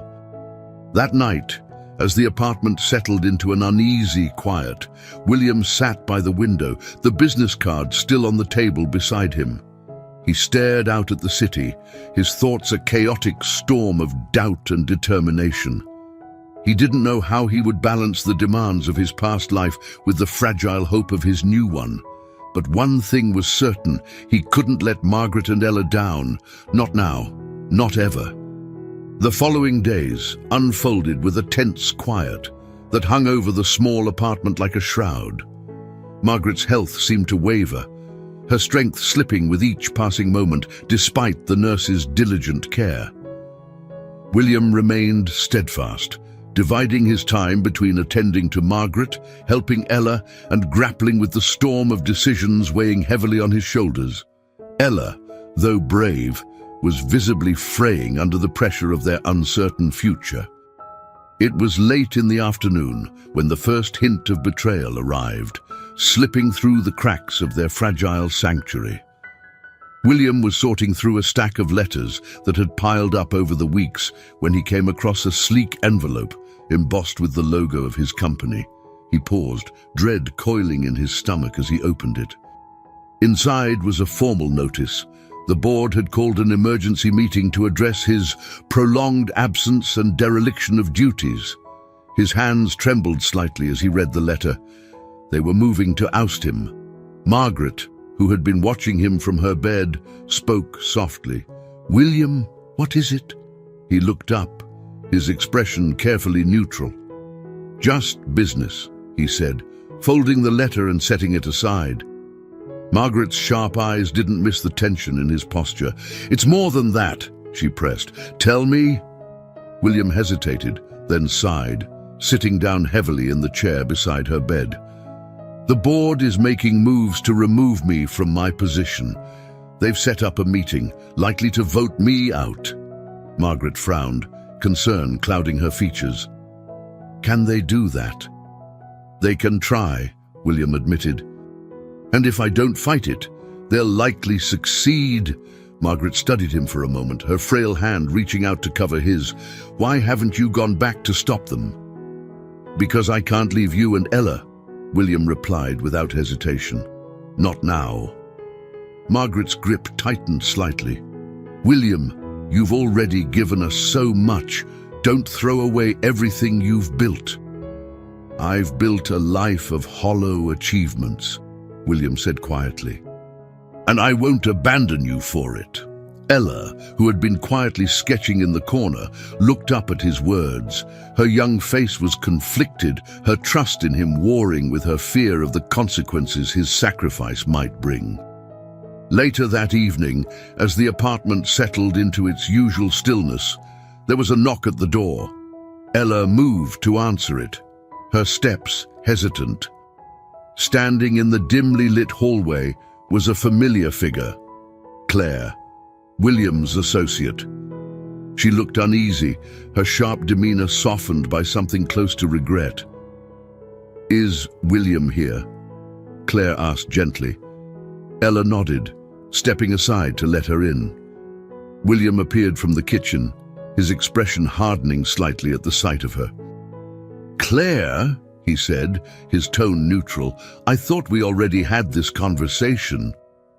"I'm not here to pressure you," Claire said quickly, holding up her hands. "But you need to know what's happening. They've brought in an external consultant, someone with the authority to assume control if you don't show up to the meeting." William's jaw clenched, but he said nothing. "You've worked too hard to let this slip away," Claire continued. "And it's not just about you. If they push you out, the company will go in a direction you won't recognize. Everything you built will be unmade." William exhaled sharply, his frustration palpable. "I've made my decision, Claire." "And what about them?" Claire asked, nodding toward Margaret and Ella. "Do they know what you're giving up?" The question struck like a blow. William's eyes flicked to Margaret, who was watching the exchange with quiet intensity. Ella stood frozen near the door, her face pale but her gaze unwavering. "William," Margaret said softly, her voice carrying a strength that belied her frailty. "She's right. We can't let you sacrifice everything for us." William turned to her, his expression desperate. "You're more important than anything I've ever done," he said firmly. "But at what cost?" Margaret asked, her tone gentle but unyielding. "You've spent your life running from regret. Don't let this become another one." The room fell silent, the weight of Margaret's words settling over them. Claire, sensing that her presence was no longer necessary, excused herself with a quiet goodbye, leaving the three of them to face the truth of their shared predicament. Ella approached William hesitantly, her small hand reaching for his. "You don't have to choose, you know," she said quietly. "You can have both." William knelt down, his hands resting on her shoulders. "It's not that simple, Ella." "Maybe it is," she replied, her voice steady despite the tears brimming in her eyes. "Maybe you just have to believe it is." Margaret smiled faintly, her gaze softening as she watched them. "She's wiser than both of us," she murmured. William looked between them, his heart heavy with the weight of their love and his own fear of failing them. The road ahead was murky, filled with impossible choices and uncertain outcomes. But for the first time, he felt a flicker of hope that maybe, just maybe, they could find a way through it together. The dim light of dawn filtered through the frost-covered window as William sat at the small kitchen table, his hands clasped around a steaming mug of coffee. The room was silent except for the faint sounds of Margaret's breathing from her room and the occasional scratch of Ella's pencil as she worked on another sketch. Despite the outward calm, the tension in the apartment was almost tangible, wrapping around them like the chill of the winter morning. William had spent the night staring at the business card Claire had left. The ultimatum it represented burning in his mind. Every logical part of him screamed to return to his company, to fight for the legacy he had built. Yet every time he considered it, the image of Ella and Margaret, two people who had come to mean more to him than he ever thought possible, stopped him cold. Ella looked up from her sketchbook, watching him silently. She had grown used to the furrowed lines on his brow, the way his shoulders seemed perpetually tense. "You're not eating," she said softly, breaking the silence. William glanced at her, startled by her observation. "I'm fine," he replied, though his voice lacked conviction. "No, you're not," Ella said, setting her pencil down. "You're worried." He smiled faintly, the expression not quite reaching his eyes. "You don't miss much, do you?" Ella shook her head, her gaze unwavering. "Grandma says I'm like her. I notice things." Before William could respond, Margaret's voice called faintly from her room. Ella moved quickly, disappearing into the other room to check on her grandmother. William stayed behind, staring down at his mug as if it held the answers he desperately sought. Moments later, Ella returned, her face clouded with worry. "Grandma wants to talk to you." William stood immediately, his heart pounding as he entered Margaret's room. She looked more frail than ever, her skin pale against the pillow, but her eyes were sharp, filled with determination. "William," she began, her voice weak but steady. "Sit down." He obeyed, pulling a chair closer to her bedside. "What is it, Margaret?" She reached out, her thin fingers brushing his hand. "You've been here every day, putting us first. But I see the cost. You're stretched too thin, and it's only a matter of time before something gives." "You and Ella are my priority," William said firmly, his voice thick with emotion. "Nothing else matters." Margaret shook her head, her lips curving into a faint smile. "That's not true, William. You matter too, and so does the life you've built." "I can't leave you," he said, his voice breaking. "Not now." Margaret squeezed his hand gently, her strength surprising him.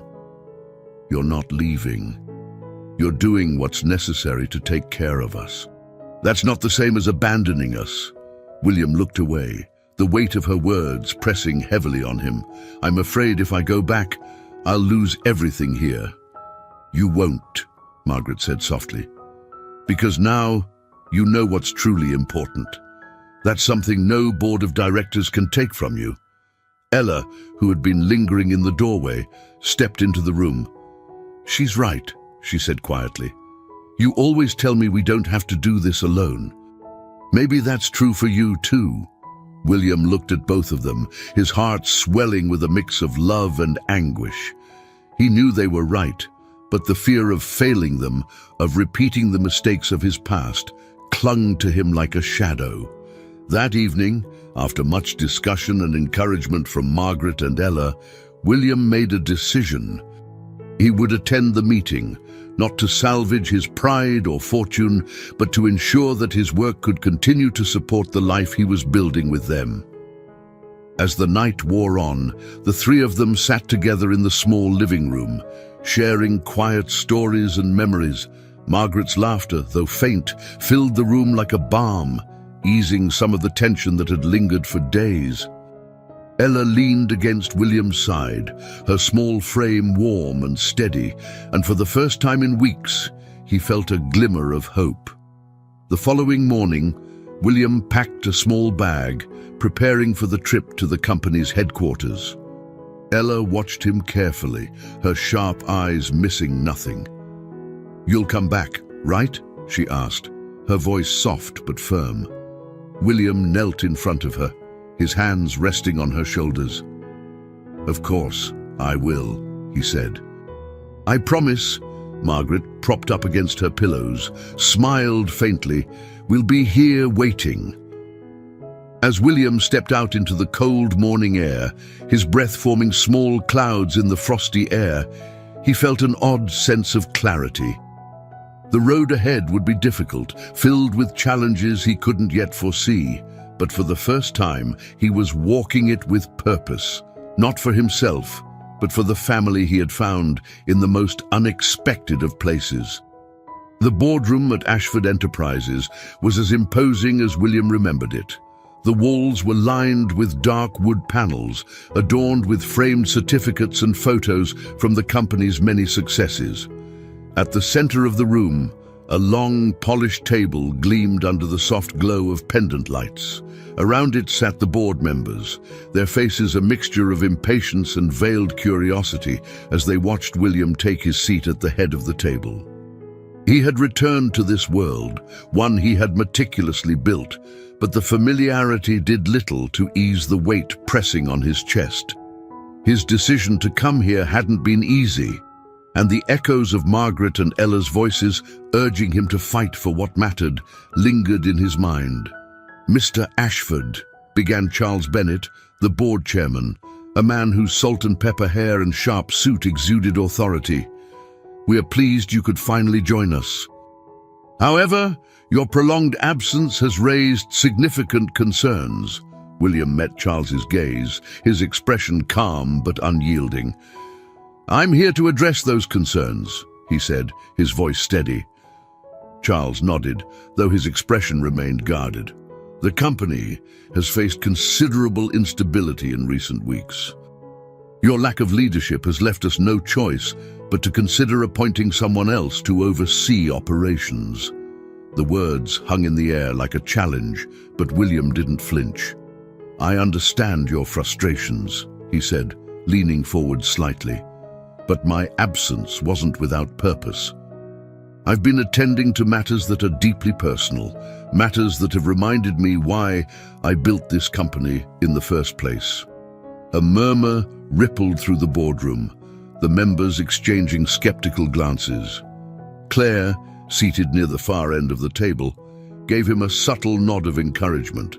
"What assurance do we have," Charles continued, "that you'll remain fully committed moving forward?" William's jaw tightened, but his voice remained even. "Because I'm more committed than ever.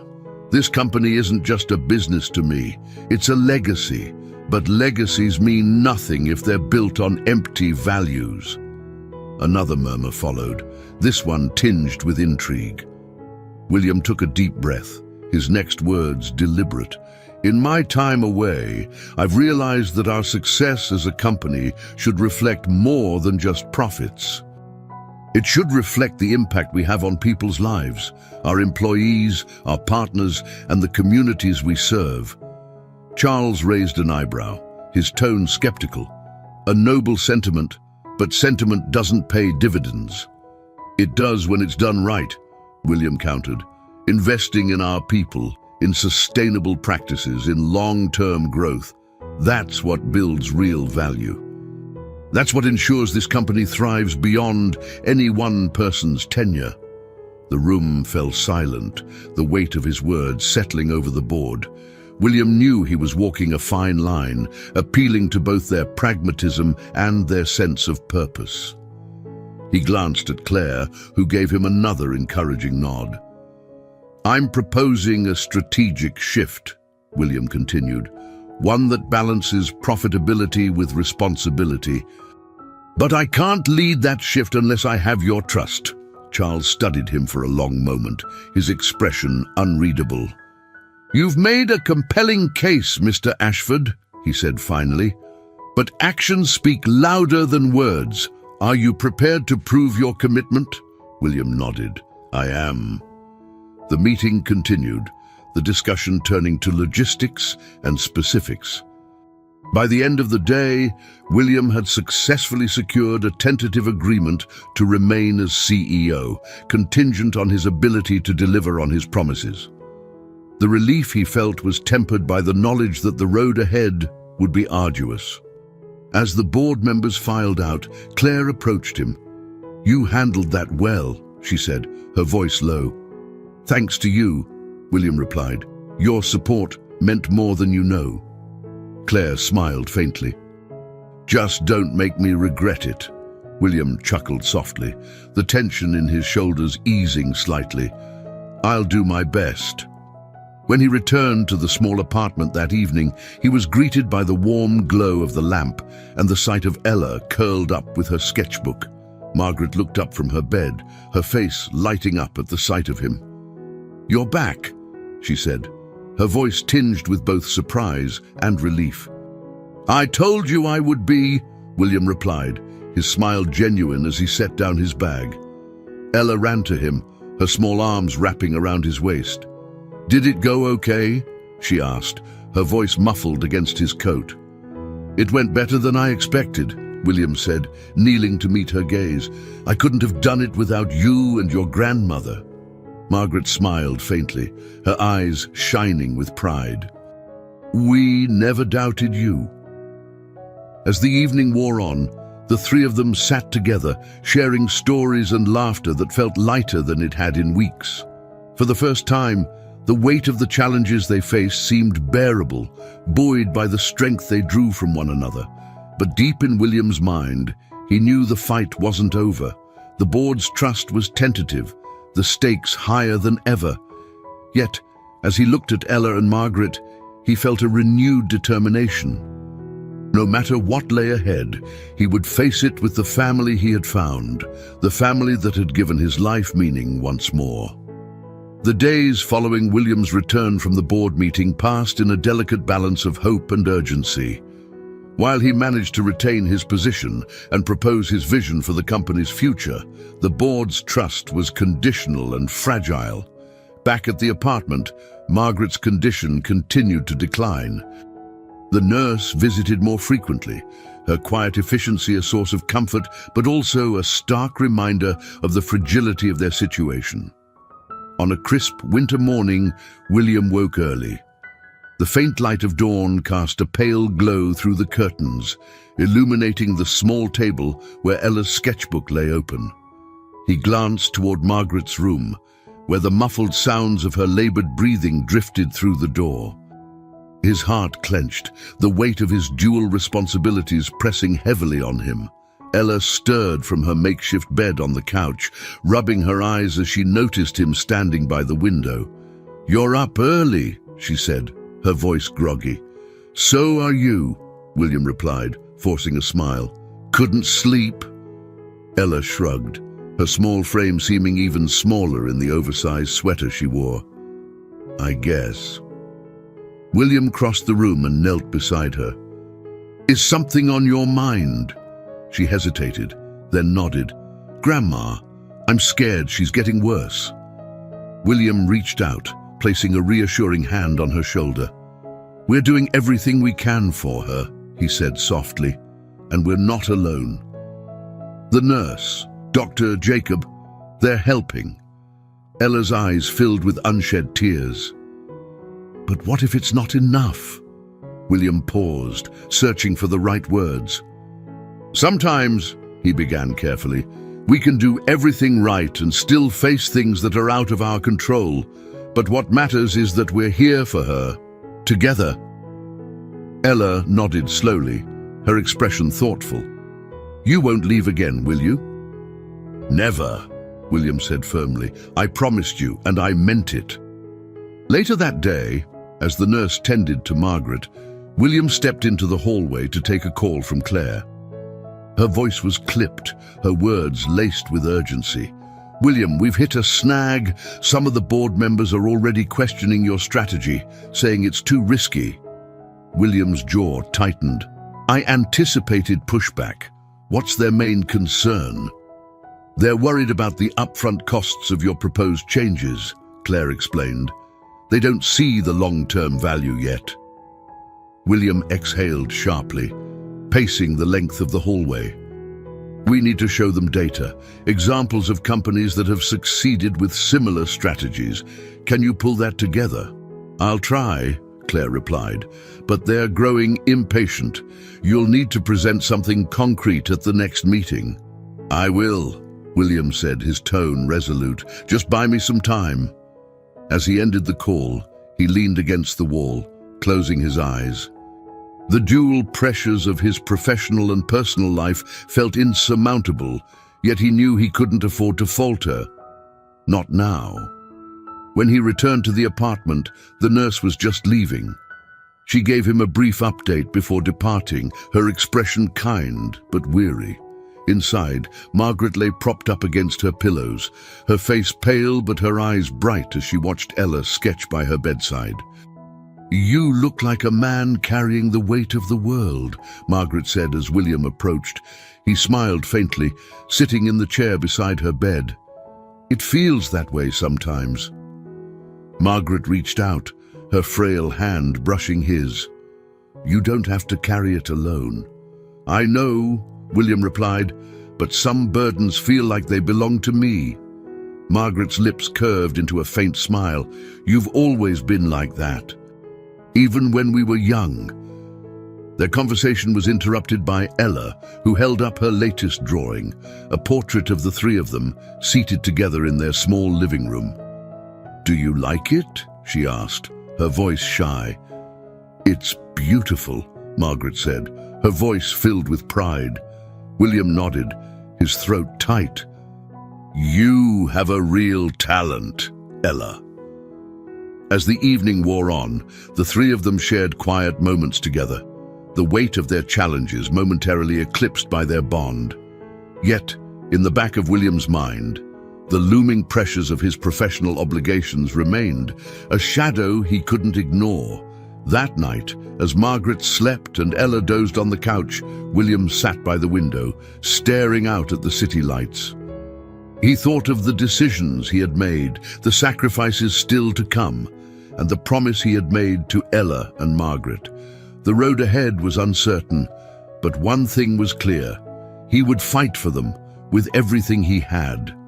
The following evening carried a weight that pressed heavily on everyone in the apartment. Margaret had spent the day fading in and out of sleep, her strength dwindling with each passing hour. Ella, who usually maintained her brave composure, now hovered by her grandmother's bedside, her small hands clutching Margaret's frail ones. William paced the room silently, his phone vibrating with persistent calls from Claire and the board members. Each buzz was a reminder of the impending decisions he had to face. The nurse arrived later than usual, her calm demeanor offering a brief moment of reassurance. She checked Margaret's vitals, her face remaining professionally neutral but betraying a flicker of concern. William caught her expression and stepped into the hallway with her as Ella stayed by Margaret's side. "How is she?" he asked, his voice low. The nurse hesitated, then met his gaze. "She's stable for now, but her body is very weak. If her condition worsens, it may be difficult for her to recover." William swallowed hard, nodding as he processed her words. "Is there anything else we can do? Just keep her comfortable," the nurse said gently, "and stay close." He thanked her, watching as she gathered her things and left for the night. When he returned to the room, Ella was sitting cross-legged on the floor, her head resting against Margaret's bed. The sight of her, so small and so determined, pierced his heart. "Ella," William said softly, motioning for her to join him on the couch. She hesitated, glancing at Margaret, who was now dozing peacefully, before standing and walking over to him. "You're worried," Ella said bluntly as she sat beside him. William nodded, his shoulders sagging slightly. "I am," he admitted, "but I'm also proud of how strong you've been." Ella's eyes welled up, but she quickly blinked back the tears. "I don't want to be strong. I just want her to get better." William reached out, wrapping an arm around her shoulders. "I know," he said softly. "I do too." The quiet moment was interrupted by another vibration from his phone. Ella glanced at it, her expression clouding. "You should answer it," she said. "It can wait," William replied, silencing the call. Ella frowned, pulling away slightly to look at him. What if it can't? Her words struck him harder than he expected. He knew she wasn't just talking about the phone call. She was talking about everything: Margaret, his company, the precarious balance he was trying to maintain. He exhaled deeply, running a hand through his hair. "I'm trying to figure out how to do the right thing," he said finally. "For all of us." Ella nodded, her expression softening. "Grandma always says the right thing isn't always the easy thing." "She's right," William murmured, his voice heavy with emotion. The hours crept by, the apartment bathed in the dim glow of a single lamp. Margaret stirred occasionally, her voice faint as she asked for water or reassured Ella that she was fine. William remained close, watching over both of them, his thoughts a swirling storm of fear, love, and uncertainty. Just past midnight, Margaret's breathing became shallow, her chest rising and falling with visible effort. Ella, who had fallen asleep against William's side, woke with a start as Margaret called out softly, "William, Ella." Margaret's voice was barely above a whisper, but it carried a strength that belied her condition. They both rushed to her side, William gently supporting Margaret as she struggled to sit up. Her eyes, though weary, shone with clarity as she looked at them. "I need to say this," Margaret began, her tone firm despite her weakened state. "I love you both, more than I can put into words, and I need you to promise me something." William's throat tightened. "Anything," he said. Margaret's gaze shifted between them, her eyes lingering on Ella. "Promise me you'll take care of each other," she said, "no matter what." Ella nodded quickly, tears streaming down her face. "I promise, Grandma." William's voice broke as he spoke. "I promise too." A faint smile touched Margaret's lips, and she leaned back against the pillows, her breathing still labored, but her expression peaceful. That's all I needed to hear. The weight of her words settled over them like a final gift, a reminder of the bond they had forged and the responsibilities they now carried. As the night deepened, William held Ella close, the two of them watching over Margaret with a shared determination to honor her wish. In those quiet hours, William made a silent vow. He would fight for his company, for the future it could provide, but more importantly, he would fight for the family he had rediscovered, a family worth every sacrifice. The early morning light filtered weakly through the apartment windows, casting soft shadows on the walls. The apartment was unusually quiet, its usual rhythm slowed to an almost unbearable stillness. Margaret's frail body lay motionless against the pillows, her breathing faint and uneven. Ella sat beside her, her small hands clutching Margaret's limp ones, while William stood at the window, his silhouette outlined by the pale winter sun. The nurse had arrived just an hour earlier, her calm demeanor a thin veil over the gravity of the situation. She had said little, her presence a quiet reassurance that they were not entirely alone in this moment. But even her gentle movements couldn't mask the truth that hung heavily in the air. Margaret was slipping away. Ella's voice broke the silence, soft and trembling. "Grandma," she whispered, leaning closer. Margaret's eyelids fluttered open, her gaze unfocused but warm as it settled on Ella. "I'm here, sweetheart," she murmured, her voice barely audible. Ella's tears spilled over, her chin trembling as she tried to speak. "I don't want you to go." Margaret smiled faintly, her hand twitching slightly as if to squeeze Ella's. "I'll always be with you, my darling," she whispered, "in your heart." William turned from the window, his face lined with anguish as he moved to Margaret's side. He knelt beside the bed, taking her other hand in his. "Margaret," he began, his voice thick with emotion, "you've always been the strongest person I've known." Her lips curved into a faint smile. "You give me too much credit, William." "No," he said firmly, his voice trembling. "You've held this family together in ways I could never have imagined. I don't know how to do this without you." Margaret's gaze softened, her eyes glistening with unshed tears. "You'll find a way," she said, "because you have to, for Ella." The little girl looked up at William, her face streaked with tears. "We can do it together, right?" she asked, her voice small but determined. William nodded, his hand tightening around Margaret's. "Together." A few moments later, Margaret's breath caught, her body trembling as a sudden wave of weakness overtook her. The nurse stepped forward, her expression calm but serious as she adjusted Margaret's pillows and whispered soothing words. Ella clung to her grandmother's hand, her sobs quiet but heart-wrenching. Margaret opened her eyes again, her gaze fixed on William. "Promise me," she said, her voice barely audible. "Promise me you'll give her the life she deserves." William swallowed hard, his eyes burning with tears. "I promise," he said, his voice steady despite the pain. Margaret's eyes drifted to Ella, her expression softening. "And you," she whispered, her tone filled with love. "Promise me you'll keep singing. You have a gift, Ella. Don't hide it." Ella nodded, her tears falling freely now. "I promise, Grandma." Margaret smiled faintly, her gaze flickering between them one last time. "Good," she murmured. "That's all I needed to hear." Her breathing slowed, each inhale weaker than the last.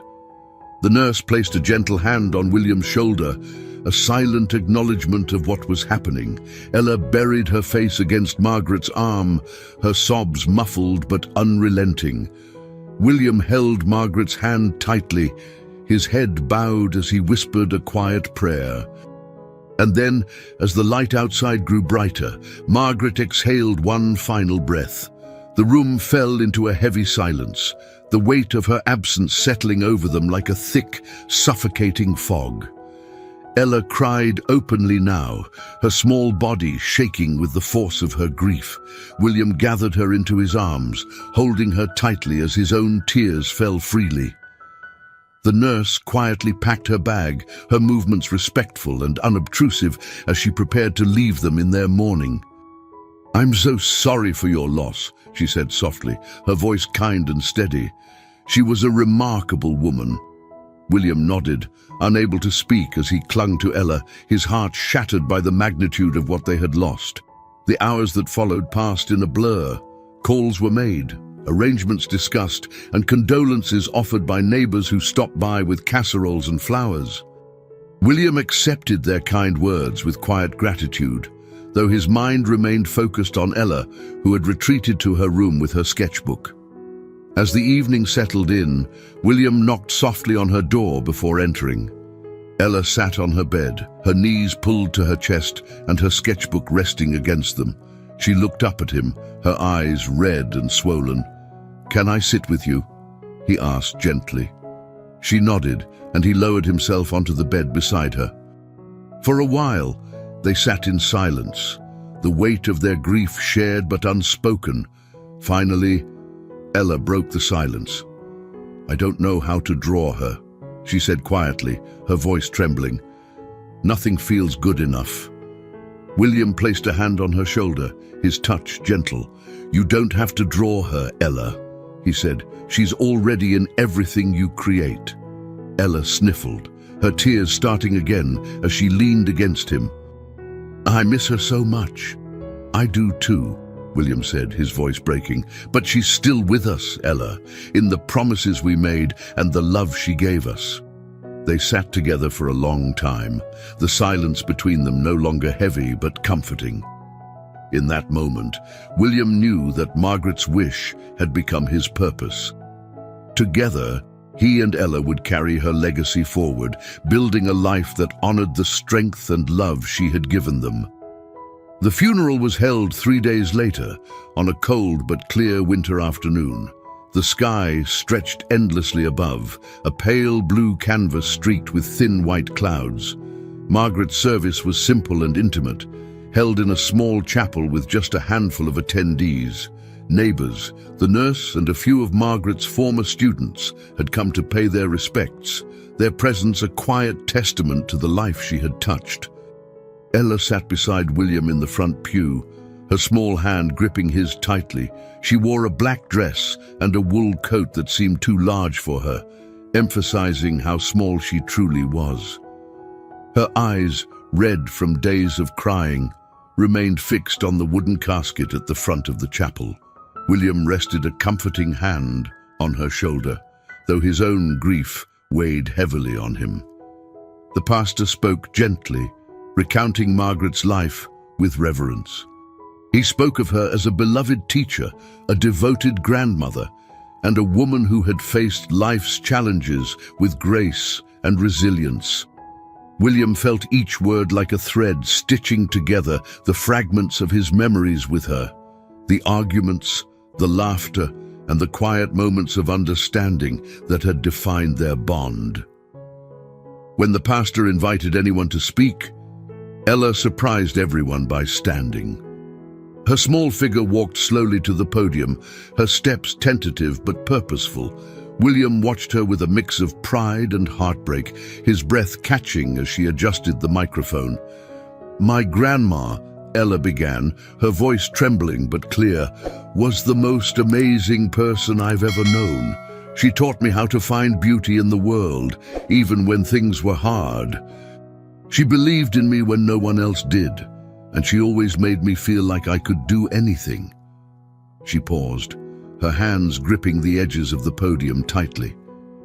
She used to say that even in the darkest times, there's always light if you look for it.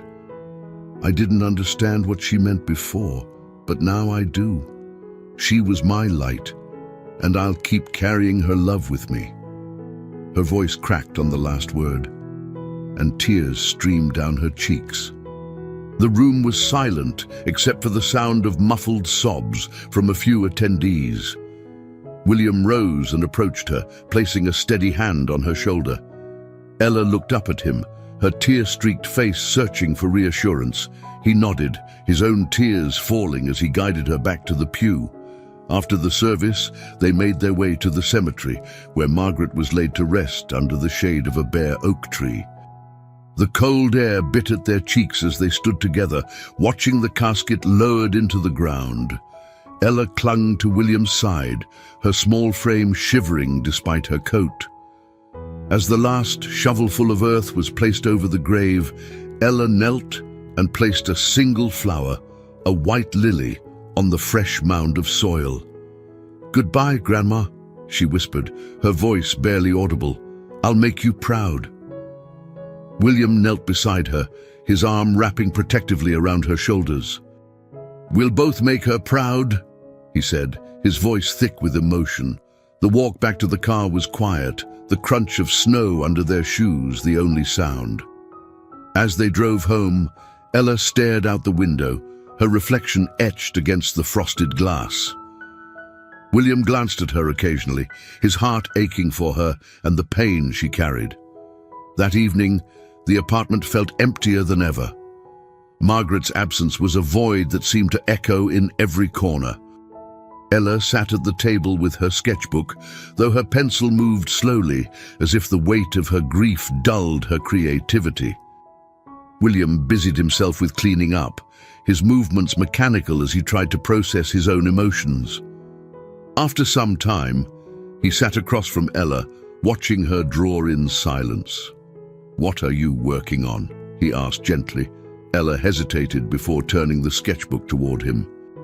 It was a drawing of Margaret, her face radiant and surrounded by soft beams of light. In the corner, Ella had written the words, "Always my light." William's breath hitched as he took in the image. "It's beautiful," he said, his voice barely above a whisper. "She'd love it." Ella nodded, tears filling her eyes. "I miss her so much." "I do too," William said, reaching out to take her hand. "But she's still with us, Ella. In everything we do, in the promises we made." Ella wiped her eyes, her expression softening. "Do you think she'd be proud of us?" William smiled faintly, his heart aching with both loss and love. "I know she would be." As the night deepened, they sat together, their grief no longer isolating but shared. In the quiet of the apartment, a new resolve began to take root in William's heart. He thought of the life he had promised Margaret he would build for Ella, the legacy she had entrusted to him. It wouldn't be easy, but he would honor that promise with every decision he made moving forward. For now, they allowed themselves the space to mourn, the weight of their loss made lighter by the strength they found in each other. The road ahead was uncertain, but they would walk it together, carrying Margaret's light with them every step of the way. The days following the funeral were heavy with an almost suffocating silence. Winter's grip on the city deepened, the streets lined with patches of snow that refused to melt. Inside the small apartment, the absence of Margaret was palpable, her once vibrant presence now replaced by an aching void. William and Ella navigated their grief carefully, each trying to find footing in a world that now seemed unmoored. Ella spent much of her time at the small kitchen table, her sketchbook always open but rarely filled. Her pencil hovered over blank pages, her creative spark dulled by the weight of her emotions. William, too, struggled to focus. His work with the company had resumed, but it often felt hollow compared to the promises he had made to Margaret. One evening, as the city lights cast a faint glow through the frosted windows, Ella finally broke the silence. "Do you think she knew how much we loved her?" she asked, her voice barely above a whisper. William, seated across from her, looked up from the pile of documents he had been pretending to read. "She knew," he said softly. "She always knew." Ella nodded, though tears welled in her eyes. "I wish I could tell her one more time." William reached across the table, taking her hand in his. "We tell her every day by how we live, Ella. She may not be here, but she's still with us in everything we do." Ella looked at him, her eyes searching for reassurance. "Do you really believe that?" "I do," William said firmly, "because I see her in you, your strength, your kindness. And I feel her guiding me, reminding me of what's important." Ella's grip on his hand tightened, her small fingers trembling. "I miss her so much." "I know," William said, his voice thick with emotion. "I miss her too." The following day, William decided it was time for a change. He had spent too long trying to balance his corporate responsibilities with his newfound role as Ella's guardian, and it was clear that something had to give. As he sat at his desk, reviewing yet another report filled with numbers and projections, he felt a surge of clarity. Later that afternoon, he called a meeting with the board. The same imposing conference room where he had fought to retain his position now felt like a relic of a life he no longer recognized. The board members filed in, their expressions a mixture of curiosity and impatience. "Thank you all for coming," William began, his voice steady but firm. "I've spent the last few weeks reflecting on what truly matters, to me, to this company, and to the people we serve." The room fell silent, the air heavy with anticipation. "I've come to a decision," William continued. "Effective immediately, I will be stepping down as CEO of Ashford Enterprises." A ripple of shock passed through the room, followed by a flurry of murmurs. Charles Bennett, the chairman, leaned forward, his brow furrowed. "William, are you sure about this? The company needs your leadership." "The company will thrive," William replied confidently. "I've built a strong foundation, and I trust this team to carry it forward. But my priorities have changed. I made a promise to someone who taught me that success means nothing if it comes at the cost of what truly matters." Claire, seated near the end of the table, gave him a small, understanding nod. As the meeting concluded, William felt a weight lift from his shoulders. For the first time in years, he felt free, not from responsibility, but from the relentless pressure of chasing a legacy that had once consumed him. His legacy, he realized, wasn't in the numbers or the accolades. It was in the relationships he nurtured, the lives he impacted. That evening, William returned to the apartment with a renewed sense of purpose. He found Ella sitting on the couch, flipping through an old photo album Margaret had kept. She looked up as he entered, her expression curious. "How was your day?" she asked. "It was important," William said, sitting beside her. "I made a big decision today. Ella tilted her head, her brow furrowing. "What kind of decision?" "I stepped down from my job," William said simply. Her eyes widened. "You quit?" "I did," he replied, his tone gentle but firm. "Because I want to be here for you, Ella. I want to make sure you have everything you need, not just the basics, but a life filled with opportunities and love." Ella's eyes filled with tears, but this time they were tears of gratitude. She leaned into him, her small arms wrapping around his waist. "Thank you," she whispered. As the evening turned into night, William and Ella began to talk about their future, not in vague terms, but in real, tangible plans. They discussed Ella's dreams of becoming an artist, the kind of school she might attend, and the places they could visit together to inspire her work. For the first time since Margaret's passing, the apartment felt lighter, filled not with the weight of loss, but with the promise of new beginnings.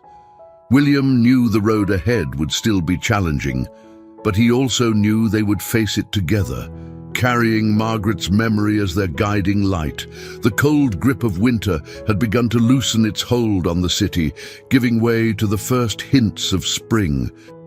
The snow that had blanketed the streets for months now melted into small rivulets, carrying away the last remnants of frost. The change outside mirrored the subtle transformations within the apartment. Though Margaret's absence was still deeply felt, the air seemed less heavy, imbued instead with quiet resilience. Ella had taken to spending her mornings by the window, sketching the awakening cityscape. Her pencil danced across the page with a newfound purpose, capturing the faint buds on the trees, the reflections of the sun on melting ice, and the small signs of life emerging from the cold. William often watched her from the kitchen, his heart swelling with pride and hope as he prepared breakfast. One morning, as the scent of coffee filled the air, William placed 2 plates of scrambled eggs and toast on the table. "Come eat, Ella," he called gently. She set her sketchbook aside and joined him, her movements lighter than they had been in weeks. As they ate, William noticed a small smile playing at the corners of her lips. "What's got you in such a good mood?" he asked. Ella shrugged, though her eyes sparkled with quiet excitement. "I was thinking about what Grandma used to say, about looking for the light even when it's hard to see. I think I finally get it." William's expression softened, and he reached across the table to squeeze her hand. "She'd be so proud of you," he said. "I know I am." They ate in comfortable silence, the kind that spoke of shared understanding and unspoken promises. After breakfast, Ella returned to her sketchbook while William settled into the armchair with a cup of coffee. His thoughts drifted to the days ahead and the life he was determined to build for them both. Later that afternoon, they ventured out to the park, something they hadn't done since Margaret's passing. The air was crisp but not biting, and the sun shone weakly through a blanket of thin clouds. Ella carried her sketchbook, her eyes darting around as she searched for inspiration. "Do you remember coming here with Grandma?" Ella asked as they strolled along the path. William nodded, his gaze distant. "I do. She loved it here, the trees, the open space. She said it reminded her of her childhood." Ella smiled faintly. "I think she'd like that we came back." "She would," William agreed, his voice warm. "And I think she'd like what you're doing too." Ella stopped by a bench and sat down, opening her sketchbook to a blank page. William watched as she began to draw, her pencil moving with precision and care. He couldn't see the image she was creating, but the look of focus on her face filled him with quiet awe. As the afternoon wore on, they returned to the apartment. The walk back was quiet but not heavy. There was a sense of peace between them, a shared understanding that they were finding their way forward, step by step. That evening, as they sat together on the couch, Ella pulled out her sketchbook and handed it to William. "I want you to see this," she said, her voice shy but steady. William opened the book to the latest page and felt his breath catch. She had drawn a scene from the park, a tree with budding leaves, a bench bathed in soft sunlight, and 3 figures seated together. It was them, but not just the 2 of them. Margaret was there too, her presence rendered with loving detail. "It's beautiful," William said, his voice thick with emotion. "She'd love it." Ella nodded, her eyes glistening with unshed tears. "I think she's still with us," she said softly. "Not just in our memories, but in the things we do, the choices we make." William placed the sketchbook on the table and pulled Ella into a gentle hug. "She is," he said, his voice steady despite the lump in his throat, "and she always will be." As the night deepened, they talked about the future, about Ella's dreams of pursuing art, about the schools she might attend, and about the adventures they could embark on together. For the first time, those conversations felt less like wishful thinking and more like a real, tangible plan. Before heading to bed, William paused by the small shelf where Margaret's photo sat. He picked it up, his fingers tracing the edges of the frame. "We're going to be okay," he said quietly, his voice a promise to her and to himself. "We'll make you proud." As he set the photo back on the shelf, he felt a sense of calm settle over him. The journey ahead would still be challenging, but he knew they were on the right path. Together, he and Ella would build a future that honored Margaret's legacy, a future filled with love, resilience, and the light she had always believed in. As spring settled over the city, the apartment began to feel less like a place of mourning and more like a home. The days grew longer, sunlight streaming through the windows and casting warm patterns on the walls. William and Ella found a new rhythm, one that allowed space for both their grief and their healing. Ella's mornings were spent at the kitchen table, her sketchbook now brimming with ideas and images. William often joined her, drinking coffee and watching her pencil move deftly across the page. Though she didn't say much during these moments, the quiet concentration on her face told him everything he needed to know. She was beginning to see the world with color and light again. One day, as Ella worked on a new drawing, the phone rang. William answered, his voice cautious. "This is William Ashford." "Mr. Ashford," the voice on the other end began, warm and professional. "This is Catherine Ellis from the Linden Academy of Fine Arts. I'm calling regarding the portfolio you submitted on behalf of Ella." William's heart skipped a beat. Several weeks earlier, he and Ella had sent her drawings to the Academy, a prestigious school known for nurturing young talent. It had been Ella's hesitant idea, encouraged by Margaret's memory and William's unwavering support. "Yes, of course," William replied, his voice steady despite the nervous energy coursing through him. "What can I do for you?" "We were incredibly impressed with Ella's work," Catherine said. "Her use of detail and emotion is well beyond her years. We'd like to offer her a place in our summer art program, fully funded by a scholarship." For a moment, William was speechless. He glanced at Ella, who had paused her drawing to watch him with curious eyes. "That's incredible," he said finally. "Thank you." Catherine explained the details of the program, and as the call ended, William set the phone down, his expression a mix of pride and disbelief. Ella tilted her head, her curiosity mounting. "What was that about?" she asked. William smiled, kneeling in front of her so they were eye level. "That was the Linden Academy of Fine Arts. They loved your drawings, Ella. They've offered you a scholarship to their summer program." Ella's eyes widened, her pencil slipping from her hand. "Really? They want me?" "They do," William said, his voice filled with pride. "Oh, you earned this, Ella." Her face lit up, a rare and genuine smile breaking through her usual guarded expression. She threw her arms around William, her excitement bubbling over. "Thank you for helping me," she whispered. "You did this on your own," William replied, holding her tightly, "but I'm so glad I could be a part of it." The weeks that followed were a flurry of preparation. William helped Ella gather her supplies, filling the small apartment with new sketch pads, pencils, and paints. They visited the academy together for orientation, walking through its grand halls lined with student artwork. Ella's eyes sparkled with awe, her shyness replaced by a quiet determination.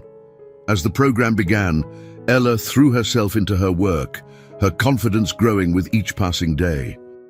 William often picked her up in the evenings, listening as she recounted her classes and the new techniques she was learning. Her excitement was contagious, filling their home with a renewed energy. One evening, after Ella had gone to bed, William sat by the window with a cup of tea. The apartment was quiet, but his thoughts were busy. He looked over at the shelf where Margaret's photo sat, her warm smile frozen in time. He reached for the frame, holding it carefully as he spoke aloud. "She's doing so well, Margaret," he said softly. "You'd be so proud of her. She's everything you always said she'd be. Kind, strong, and so talented." He set the photo back in its place, a small smile tugging at his lips. For the first time in what felt like forever, he felt a sense of peace. The promises he had made to Margaret were no longer burdens. They were the foundation of a new life, one filled with purpose and love. The summer days passed quickly, and soon Ella's art program was drawing to a close. William attended her final showcase, walking into the Academy's gallery with a mixture of pride and anticipation. The room was filled with parents, teachers, and students, each admiring the works on display. William found Ella standing near her piece, her hands clasped nervously in front of her. She had drawn a portrait of their small family, a scene of her, Margaret, and William sitting together in the apartment, the warmth and love between them captured with breathtaking detail. As William approached, Ella looked up at him, her face uncertain. "Do you think she'd like it?" she asked. William studied the drawing, his throat tightening as he took in the care and emotion in every stroke. "She'd love it," he said, his voice thick with emotion, "just like I do." Ella smiled, her confidence growing as other attendees began to admire her work. William stayed by her side, his heart swelling with pride as he watched her receive praise and encouragement. In that moment, he saw the future Margaret had dreamed of, a future filled with light, resilience, and the unbreakable bond of family. The golden hues of early autumn painted the city in a warm glow, the kind that softened edges and made even the harshest corners seem inviting. William and Ella's life had settled into a steady rhythm, one filled with quiet joys and moments of reflection. Their bond, forged through loss and resilience, had grown into something unshakable. One evening, as the first chill of fall crept into the air, William sat at the kitchen table, sorting through a box of Margaret's belongings. It had been sitting in the corner of their living room for months, untouched, as neither he nor Ella had felt ready to confront its contents. But tonight, something drew him to it, a quiet pull he couldn't ignore. Ella sat across from him, sketching as usual, though her eyes flicked to the box with curiosity. "What's in there?" she asked, her voice tentative. William looked up, his expression softening. "It's some of Margaret's things, letters, keepsakes, little pieces of her life." Ella set down her pencil, her curiosity outweighing her hesitance. "Can I help?" "Of course," William said, pushing the box toward her. Together, they began to sift through its contents. There were old photographs, faded with time, showing a younger Margaret with a radiant smile. There were concert programs and sheet music, a testament to her years as a music teacher. And then, near the bottom of the box, they found a bundle of letters tied with a pale blue ribbon. Ella picked them up carefully, her fingers tracing the delicate edges. "What are these?" she asked. William's breath caught as he recognized Margaret's handwriting on the envelopes. "They're letters," he said, his voice thick with emotion. "But I don't know to whom." Ella untied the ribbon and handed the first letter to William. He unfolded it gently, his hands trembling slightly as he began to read. "My dearest William," the letter began, "there are things I've wanted to tell you for so long, things I never had the courage to say aloud." William's eyes widened as he realized the letter was addressed to him. He read on, his voice faltering as he spoke the words aloud for Ella to hear. "I loved you more than I ever thought possible, but life had other plans for us. Even after all these years, I've never stopped thinking of you. I see you in Ella's eyes, in her resilience, in her kindness. She's a reflection of the best parts of you, and I hope you see that too." Tears welled in William's eyes as he finished the letter. Ella sat quietly, her expression a mixture of surprise and understanding. "She wrote these for you," she said softly. William nodded, his throat tight. "She must have written them over the years, but never gave them to me." Together, they read through the rest of the letters. Each one was a window into Margaret's heart, filled with reflections on their shared past, her hopes for Ella's future, and the love she carried for both of them. The letters were a bittersweet gift, bringing both comfort and sorrow as they uncovered the depth of Margaret's emotions. One letter stood out among the rest, written just weeks before her passing. "William," it read, "I've made peace with the life I've lived, but my greatest joy has been seeing you and Ella find each other. Take care of her, nurture her dreams, and know that in doing so, you're fulfilling a promise we made long ago, to always choose love, even when it's hard." When they finished reading, the room was silent except for the faint rustle of leaves outside the window. Ella looked up at William, her eyes glistening. "She really believed in us," she said. "She did," William replied, his voice steady despite the tears on his cheeks. "And we'll honor that belief, Ella, every day." The discovery of the letters brought a sense of closure they hadn't realized they needed. Margaret's words, preserved in ink and paper, became a guiding light for both of them. They placed the letters back in the box, tying the ribbon carefully before setting it on the shelf beside her photo. That night, as William tucked Ella into bed, she looked up at him with a thoughtful expression. "Do you think Grandma knew how much we loved her?" "I think she knew more than we could ever say," William replied, brushing a strand of hair from her face. "And I think she loved us just as much." Ella nodded, a small smile playing at her lips. "Good." As William turned out the light and closed her door, he felt a profound sense of peace. Margaret's letters had given him something he hadn't realized he was searching for, a connection to her even in her absence. A reminder that their love and their promises would carry them forward. In the quiet of the apartment, he sat by the window, looking out at the city bathed in moonlight. He thought of Margaret, her laughter, her strength, and the quiet wisdom she had left behind. He thought of Ella, her resilience and her boundless potential. And for the first time in a long while, he felt that everything was exactly as it should be. The concert hall was alive with energy, its grand interior filled with the soft murmur of an eager audience. Rows of polished seats gleamed under the warm glow of chandeliers, and the air buzzed with quiet anticipation. William sat near the front, his hands resting on his knees as he glanced at the program in his lap. It was a moment he had imagined many times, though the reality of it felt almost surreal. Ella's name was printed neatly under the evening's lineup, listed as the final performance of the night, Ella Hartwell Ashford, a lullaby for Margaret. The words sent a pang through William's chest, both of pride and a bitter-sweet longing. He glanced at the photograph in his pocket, one of Margaret holding Ella as a baby, her face alight with joy. "This is for you," he whispered.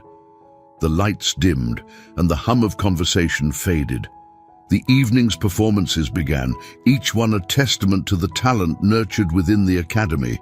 William clapped politely after each piece, though his focus remained fixed on the moment he knew was coming.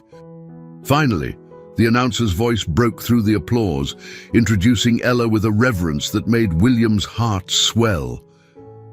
"Our final performance tonight is a special piece, composed and performed by one of our youngest talents.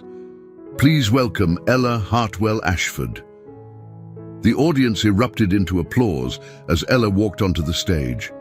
She wore a simple, elegant dress, her small figure dwarfed by the grandeur of the concert hall.